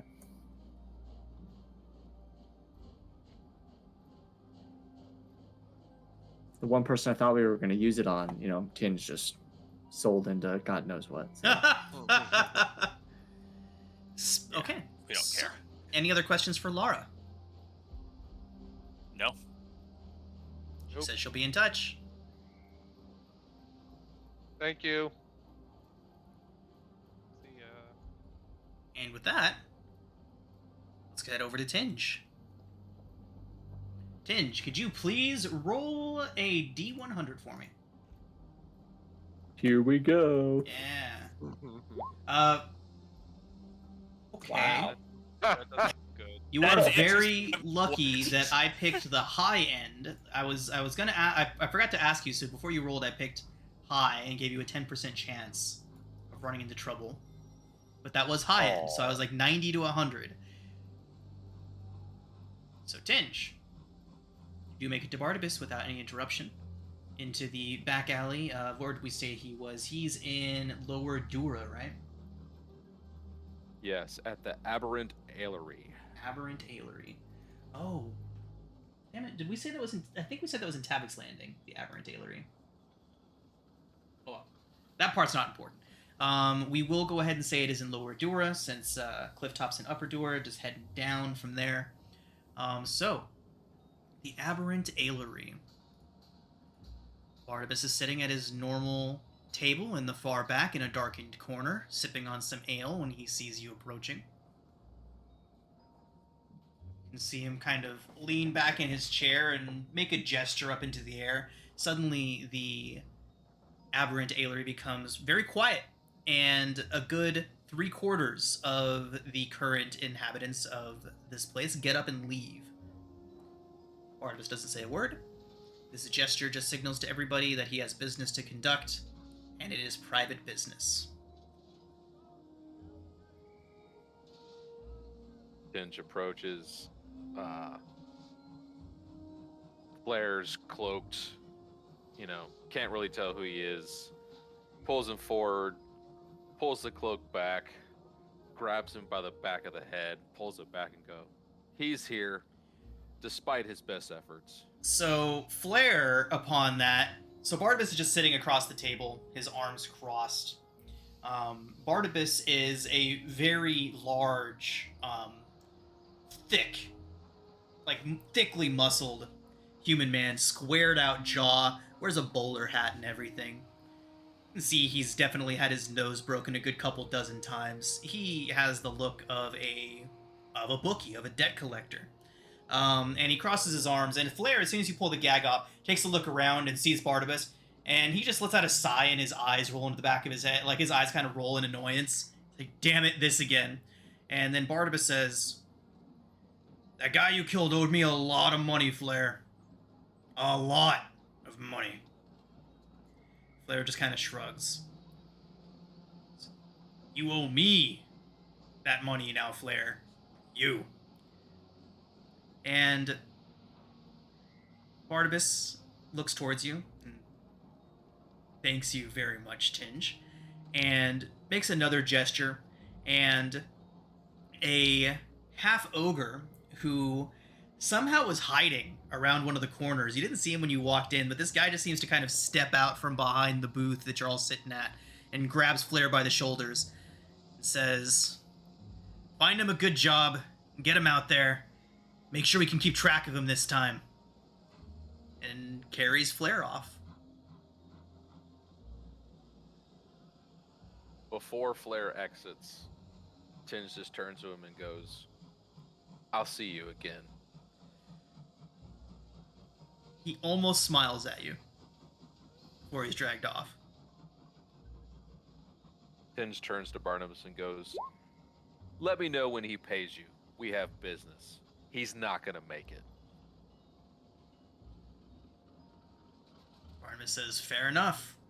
What you do with him after he's paid me is none of my business. Now,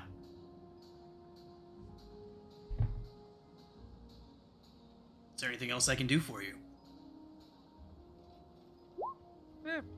Payment would be nice. Kind of smiles, and he slides across. I always want to say an envelope, but coins don't go in envelopes, and there's no paper money here, so... There's a coin bag, right? Yeah, it slides across a bag of coins to you. Take it, pocket it. Coin Pleasure. envelope. He just throws it at you. Pleasure doing business, Bartimus. You got any more people pissed you off, owe you money?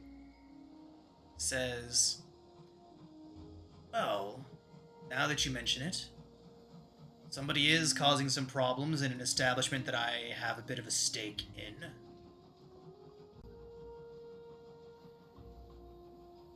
I don't want to trouble you. It's a pretty difficult job. I've already sent 4 or 5 of my best guys at it. None of them were able to take care of it. You go ahead and run along. I'll find somebody else that can take care of it. I'm interested. I do difficult.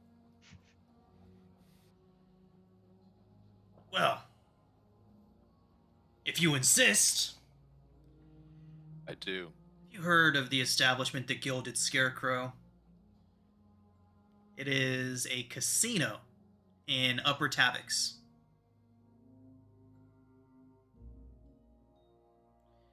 It's up to you if you've heard of it or not, if it's a place you would frequent or not.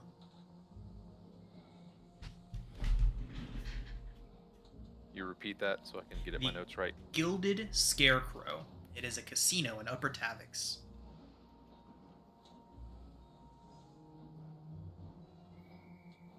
Go on. Says, well, they have a new high roller. Just came through there. Except the problem is, this man doesn't lose.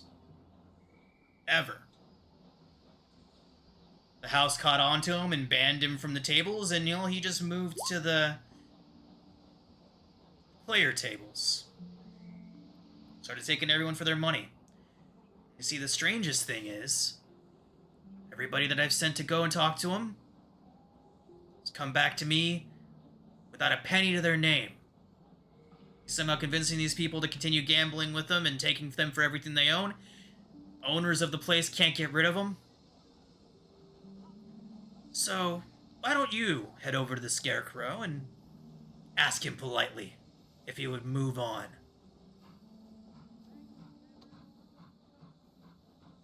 I catch your drift. I'll give it a look.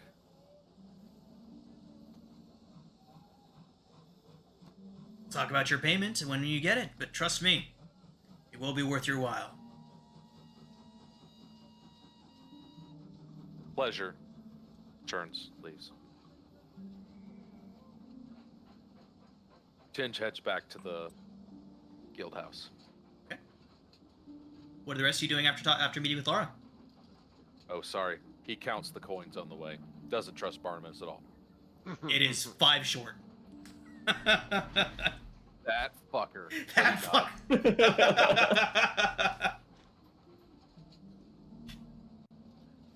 Well, I think I would like to make my way down to Downtown? Drummond's Independence Okay, fantastic. in the Blackbones district. Yeah. If you guys are okay with it, go say hello to our friends. And now my coin purse is a little bit heavier. I think I'd like to try and purchase something. Fantastic. Oh, Alright. and everyone, I don't know, did people take a portion of this? Because I have documented that we found 200 gold pieces worth of gold and gems. I don't think we ever figured that out. I No. took my portion of it. I think I added that. And then we have a chest that in and of itself is worth 50 gold pieces and found 190 gems worth of, or 190 gold piece worth of gems in that as well. Holy Jesus, where's the piece of paper? I gotta write this down. How much? So I did not mark that. Never mind. we have 200 gold pieces worth of gold and gems.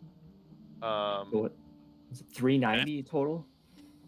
Yes, 390 worth of gems, and then a chest that is a finely wrought chest that is worth 50 gold pieces by itself. It was you 88 found the each. chest in the ship floorboards, right? Yes. That's 88 each. Sold, if that's okay with everyone else. Fine with me. I just wanted to make sure that we had that accounted for. Thank you. You said 88. Yes. And is that 88. also selling the chest? Yes, that is including the chest.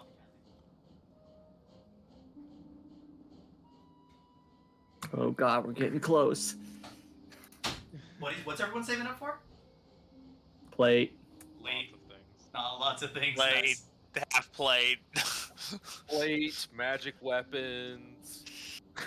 I made a list of it before. I need to magic up my claws. I need to buy half plates. I need to do I think I'm going more to potions of growth.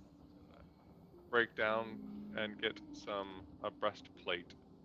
Is there like a Warforged Drummond plasma is supposed to center? be making you plate armor. He's making Yeah. plate armor. That's going to be a gift for someone. I thought that was for you. Well, I guess it depends on whether I go down the path of the upfront and personal, or continue with the path I've been going. Because at least if I get half plate, then I will not breastplate. I will not actually have disadvantage on stealth, and then would actually be able to stealth. Although that hasn't. I don't think you have disadvantage on stealth at all. No, if you're I an have. infiltrator. Right, I have the Flat disadvantage and the advantage flat roll. Okay. But with breastplate, it would give me advantage because about with it half does plate? not do. Half plate would give flat roll again. Okay. Same with honestly plate armor. Yeah. Full plate would do that.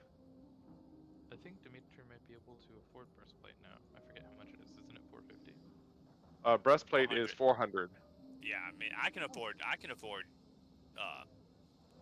a breastplate, but I'm trying not to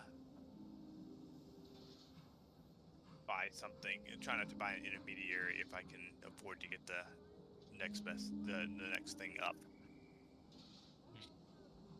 Yeah, 1 AC more bonus, but it'll also give the disadvantage on dex, whereas breastplate won't give disadvantage on stealth. Mithril plate. That is the answer.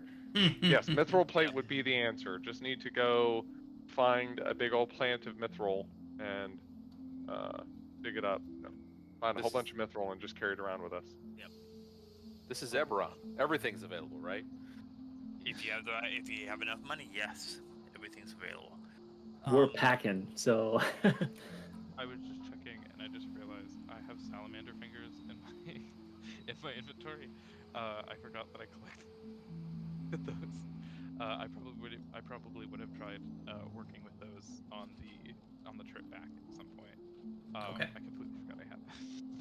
What do you want to do with? Is anyone? I want to take the claws out specifically. I cut off like the fingers so I could take off the claws with more precision later. But yeah, remember. Yeah, is anyone good with... None of us are good at nature. Fuck. Are any of us City medicals folk. of any kind? I stand by it. We Get literally. someone to go... Sorry, what was that? I stand by it. We were told we were starting in a major city in the continent, so I made a city person. Yeah, we're all... Yeah, I deliberately avoided survival. Anyway, would I be able to find someone who is... Now that we're in the city, actually, would I be able to find someone who would be better at extracting nails from fingers?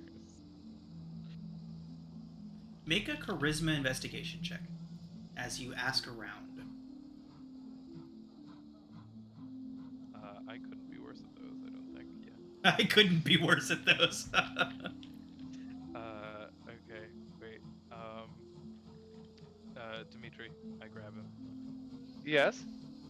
Help me. Help me. You need. What are we doing? We're What? looking for a person who's good at finding... What? How would I describe this? We're looking for someone. What are you trying to tell me? Oh, What? Oh. I was trying to. Carl, mute that. Everyone's like, what? When I came in. I did not hear. Okay. Yeah. So. Yeah. I'm trying to think of like who I would actually be looking. A druid. We're looking for a druid. Taxidermist. okay. We need. Help me Um, find it. absolutely. So I think that there probably would be one at the guild hall, wouldn't you think? Oh, that's a good place to start, actually. Yeah. So we can go Okay, there. so you can go ahead and have advantage on the roll, since Okay. Dimitri's helping you at least find a good place to look or to ask around. Can I help him instead? I think you would need to give more details as to what you're trying to do to Dimitri, if Dimitri's going to help you find a specific person that can do that. Okay. Okay. I can roll with disadvantage because I'm not going to find the Yeah, right there you person go. for you. No, wait. Okay, so I have these. I have these fingers. Okay, I got these from a salamander. I need to extract. I salted Have them those and just everything. been in your pocket? I like desaturated them and stuff with like salt, Oh, so they're not like rotting or anything. But okay. Those look but somewhat yeah, I familiar. need to find some. Yeah, because I cut them off a salamander that we were fighting Oh, okay. after it was dead, so it wasn't like torture. Anyway, I need to take the claws off. Can you help me find someone who can do that? Sure. I think a taxidermist might be really good for that. So let me go ask around. You just wait here and maybe put those in your pocket. We don't want them to disappear. I put them in my Ziploc bag, and then I have them on me. Because of course those are canon in this game. You're welcome. Yeah. It's literally a little bag with a zipper and a lock at the end of it. It's a zip lock bag. Isn't your Oh no. Right, Dimitri is investigation, charisma investigation. Oh, investigation? Yeah, charisma investigation.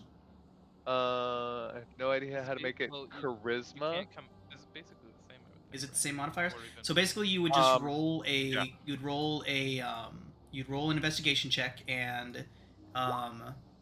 yep.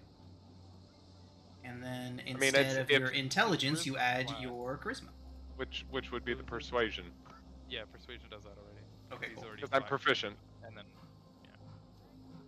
I figured out a way to do this that made more sense at some point, but I seem to have forgotten how to do it. Oh well. 18 it is. Okay. So, with an 18, Dimitri and Red, your inquiries lead you to a rather specific person. When you're describing what it is that you want to do, you hear of a man who frequents one of the bars nearby. A man by the name of Grit. They tell you that he would be the one to talk to. he's my claw guy. Yeah, let's go find Grit. All right. Well, and he's relatively close. Or is he down? Yeah, he would not. He would be down close by. Okay. I will come back to Red and say, I think I found someone, but keep your fingers crossed. Wow, it got really quiet when I did that. Bad joke. all the sound in the city stopped 'cause you Just made a stopped as soon as I made a really, really bad joke. Okay.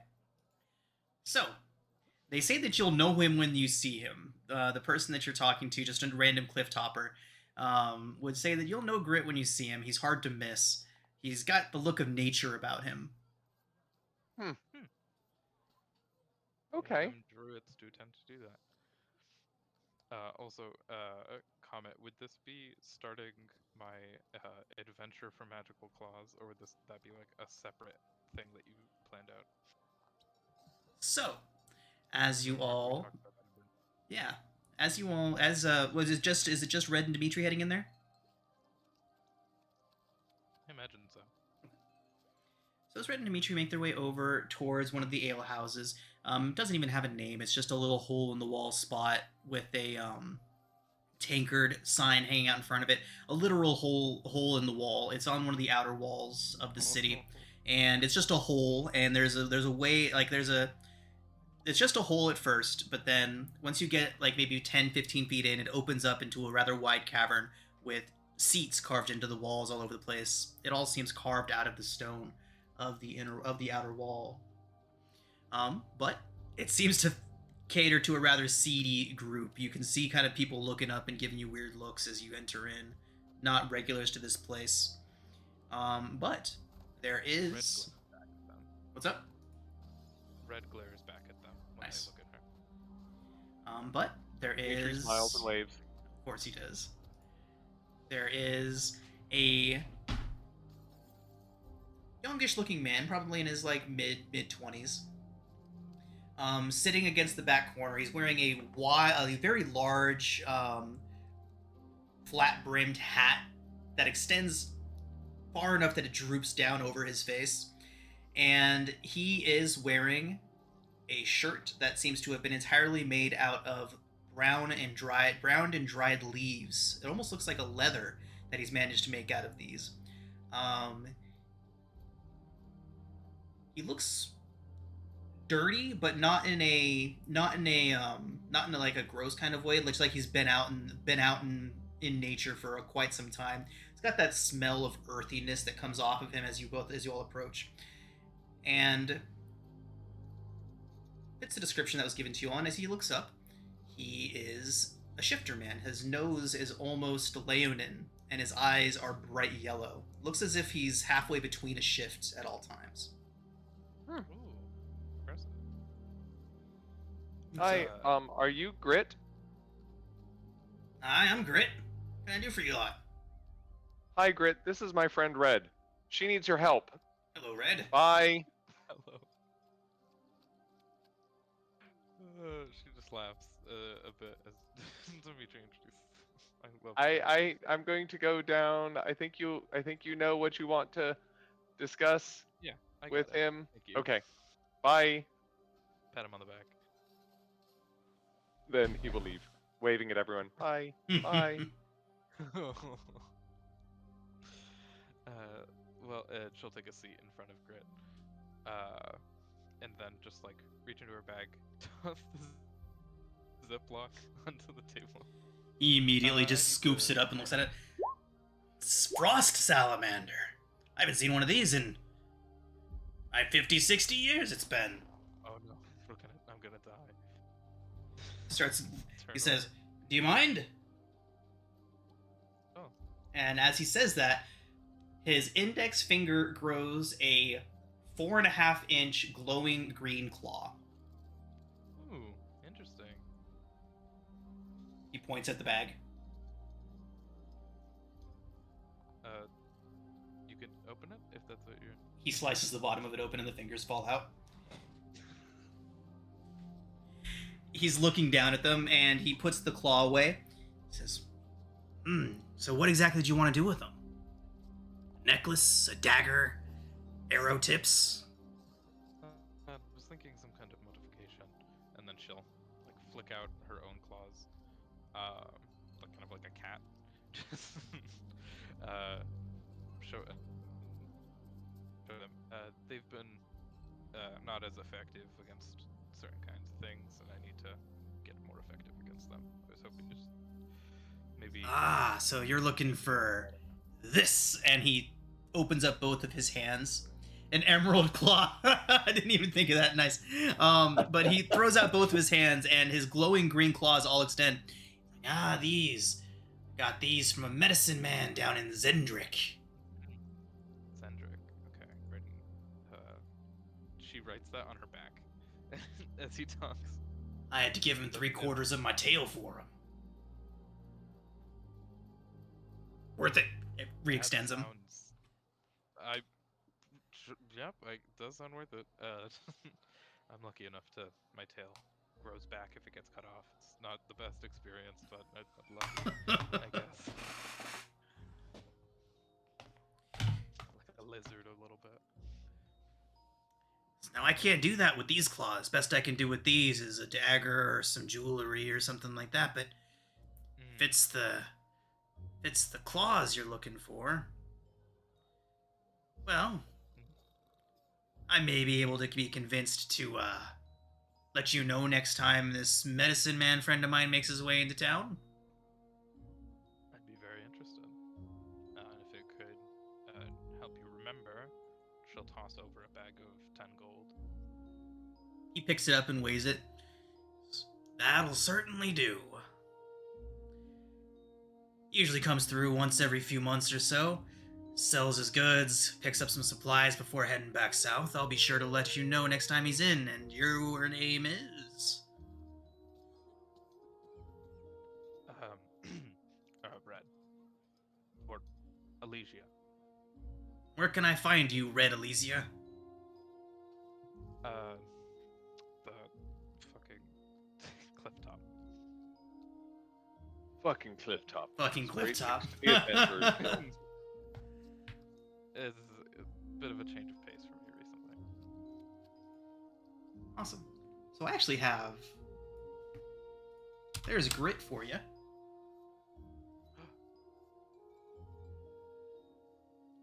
Oh, I'm on the wrong screen. 1 second. Stand by. It's like, I see nothing. I see I'm like, nothing. oh, he's invisible. amazing. That's so good.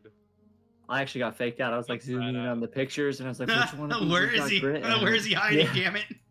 It's a Hitchcock moment. Everybody created their own image of what he looks like. Oh, Oh, I like that. That looks Aw, good. that's really cool. fun. it's like Leon in Indiana Jones. Yeah. Yeah, we get Harrison Ford. We get Harrison Ford. As soon as Harrison Ford. Ah! as as soon as we came into the bar, the turn order showed up, and I was like, "Fuck." Oh shit. I thought so too. I was like, yeah, here we go. Here we go. He's Bar not fight. even there. Yeah. Okay. So if I got the bits right, he got the things from somewhere in Zendrick. How do I spell that? A medicine man in Zendrick is what he told you. How do you spell XEN. Zendrick? DRIK. Xendrick. Yep. Thank you.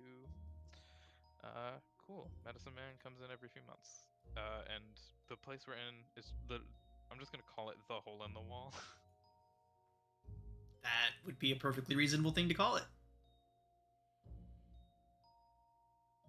I'm trying to think if I missed anything else. Zendrick, Medicine Man comes by, and the hole in the wall. I'll be reminded at some point. He'll let you know next time he's in town. Yeah. Nice. Okay. Well, I have somewhere to be, and she'll tip a non-existent hat. He will tip his turn very tail. existent hat. Then literally turn tail and head out. Nice. Okay. So back at Clifftop. Or Dimitri wanted to head down to the Cogs. Yes. Fantastic. We'll go ahead and do that. Is anybody Anyone accompanying else want Dimitri? to go? Yeah. Go to the Hammer and Yuji's Handle. coming along because he's bored out of his mind at the cliff top. Clifftop. He has other errands to run. All right. Okay. So Yuji just slowly stare at Dimitri like, all right. So, afterwards, if you want, we could go over to the Red Hammer and get something to drink.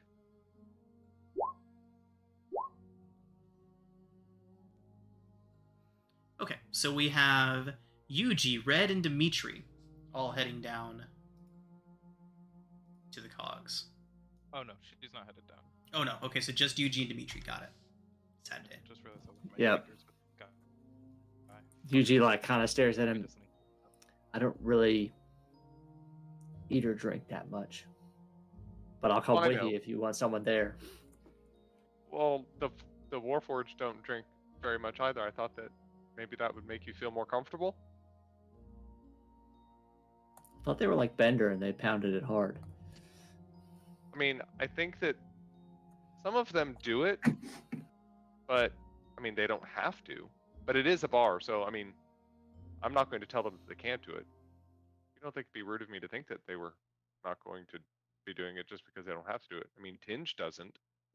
I don't think we've ever seen Tinge take anything. Not that Tinge has to.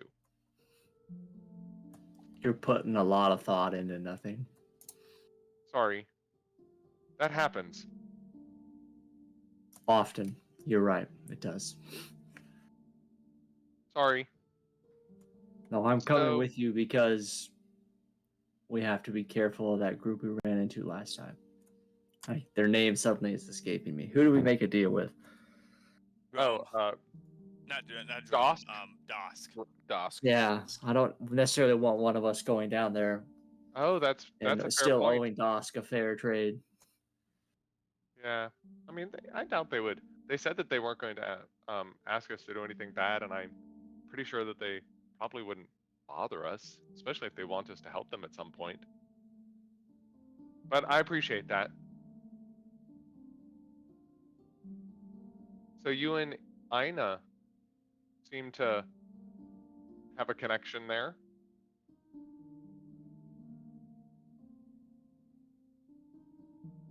She's one of the few people that I think have actually been to Mabar. Oh, really? Wow, that's amazing. Do you think that she's going to be able to? I mean, you're looking for help, right? Sorry, I don't mean to judge. I think she knows more than anyone else I've run into, and I'm hoping that it leads me one step closer to my quest. That's great. We'll be there to help you all the way. I was gonna be a dick, and I caught myself. So hold on, I gotta think of a better answer.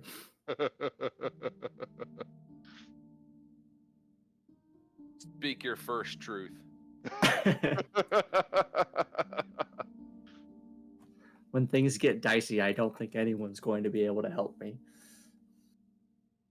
Well, that's not true. I mean, we've done it up to this. Well, there was that one time, but really, that was kind of beyond our I was control. gonna say, I think I'm dealing with things and powers and beings that are beyond all of us. Well, then all the more reason for you not to have to do that by yourself. You know what they say? A burden shared is a burden halved. All I see is Yuji just shaking his head. Just God damn it! I mean,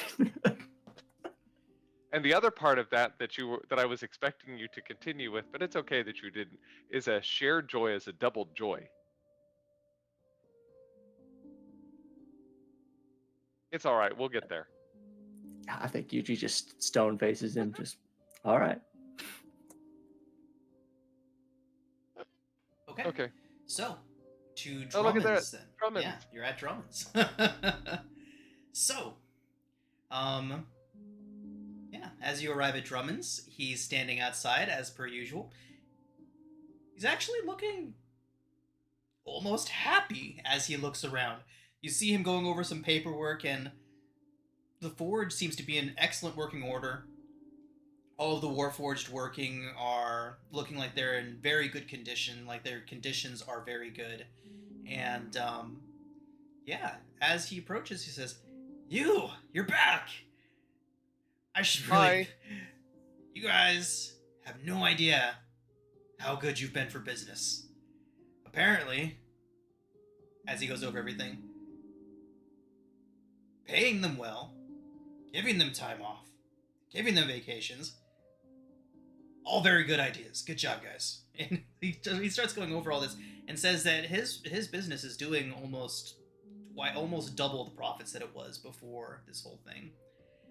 That's amazing. I'm so happy for you. And as he's going over that, Tresca comes up and she says, "Hey guys, Little Tresca-Tawny Tresca! Teaspeak. Says, it's great to see you both again. And she runs up and gives you a hug around your knee. Aw. Bend down and give her a big ol' hug. Good to see you too, Tresca. Says, we're almost done with the armor you requested. It's only going to be another month or so. Awesome. That's so cool. Thank you so much for that. I know that you guys have been doing a lot of hard work here, and I really appreciate you taking the time to work on that for me. She says that she should be thanking you and that all of the Warforged are extremely grateful for what you've done. Everybody's relationship down here is just miles and beyond better, and she says that they haven't had a single run of the Drask since the day that you all came by. That's awesome. I mean, ultimately, it was Stoke. You and Stoke really made all the change. All we did was we were just there at the right time. She nods and says that Stoke will be very happy to hear that you think so. He always talks about how you all saved their movement and everything, but he'll be very proud to know that you all acknowledge his major part in playing in it. I think the truth of it is that the other Warforged just needed to see someone with strength and character standing up for themselves, and that's what he did. Fantastic. So And I'm glad that Drummond recognized that. I just wanted to come and say hello. We'll be in town for a few more days, and then we'll be going on another mission, but and we might be away for a while, so but we'll check in when we come back. Is there anything that we can do for you while we're here? Tresca says, no, everything's going great down here for me.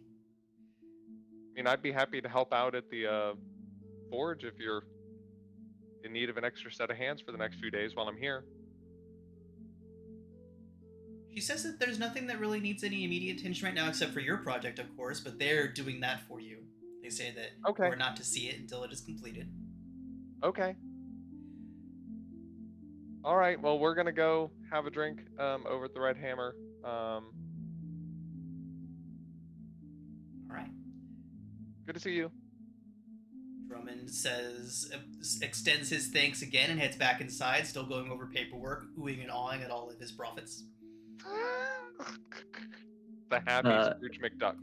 He's gonna go swim through his little puddle of, Yuji will, gold. or go ahead. That's it. Yuji will stop Dimitri before we get to the cog bar. Do you want to take a risk? I mean, isn't life a risk? Yuji, for like once in his life, probably chuckles. All right, let's go somewhere else. Okay. We'll Where do make you our wanna way go? to the name is escaping me. Sentinel Marshal's office. Oh. What's at the Sentinel Marshal's office? Hopefully good things. So, Okay. But I as you might get all, arrested, so as you turn a corner, heading away from Drummond's, a little goblin steps out in front of you, wearing a bowler hat, and standing behind him is an ogre, with a very mean look on his face. And the goblin, as he turns the corner, begins to speak. He says, well, well, well, look at how happy everybody is. And you all recognize, or at least Dimitri. I don't know if Yep. you do recognize this man. Dimitri recognizes Doruk, the goblin mid-boss for Drask. He says, be such a shame if everything were just to go wrong for people and they're doing so well down here. Don't you think, Dimitri? Was it Dimitri DeCaneth? Yes. Hi, Daruk. How are you? I'm doing wonderful, thank you. Excellent. I just thought I'd drop in and remind you that you owe Drask a favor. We were actually just talking about that. How So, convenient. but thank you for the reminder. Yuji will kind of step in and go, accidents happen on the street of Sharn all the time. I don't think we need any reminders. Doruk That's very true. smiles, and as Yuji steps forward, the ogre takes a step forward, but Doruk holds a hand up. He's like, they're fine. They wouldn't do anything stupid down here, now would you, boys? Not intentionally. I mean, might make a mistake. I can't keep a straight character with Dimitri playing. It's so hard. Sorry. I will have to play another game with people so that you can see that this is not the only kind of character I play. I'm sure it's not. It's just to be playing is this very deadpan guy entertaining, who though. shows no emotions, and then you just throwing these things out here, and I just start cracking up. I played another It's like character who Inspector actually- Gadget level stuff right now.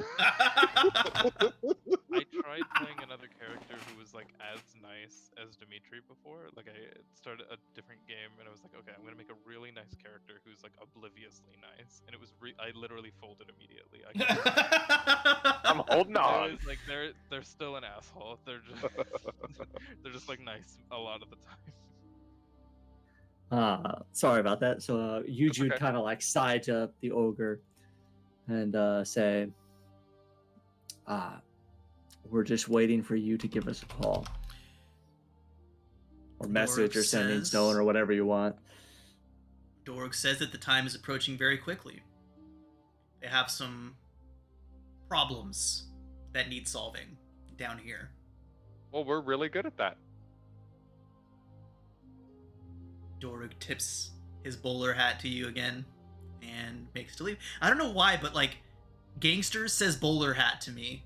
I took it as that. So. Yeah. Yeah. It's like, so there we go, everybody. If they're wearing a bowler hat, they're clearly a gangster of some kind here. He's got a bowler hat and a ever smoking cigar, a Right? stogie. Good stuff. And he's rotund and waddles. That's the image I have in my mind. If he's svelte and tall for a goblin, I'm sorry.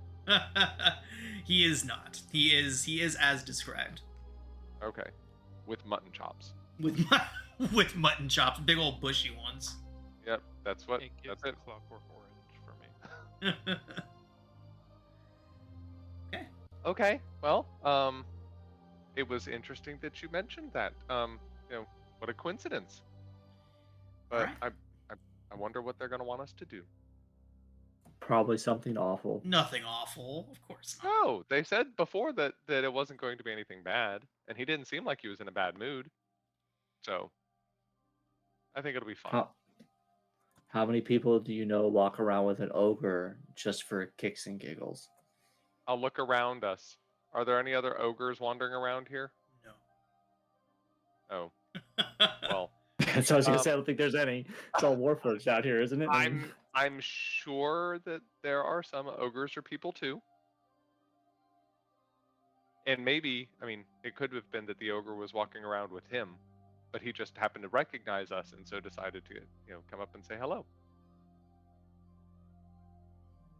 Let's go with that until otherwise determined. There we go. That's how I choose to live. All right, the Sentinels, something or other. Yeah. Sentinel Marshals. All right. So heading up to Middle Dura would be one of the nearby outposts of the Sentinel Marshals. And as you approach, Yuji will stop as they get close and go, I might get arrested. Let's find out together. Okay. What? Is there something that I should know? and Dimitri, We're as you both say gonna that, find out. Lara steps out of the building, tucking a badge into her front pocket. Oh, god damn it. And that is where we're going to pick up next week, everyone. Uh-oh. Dun The Laura, right?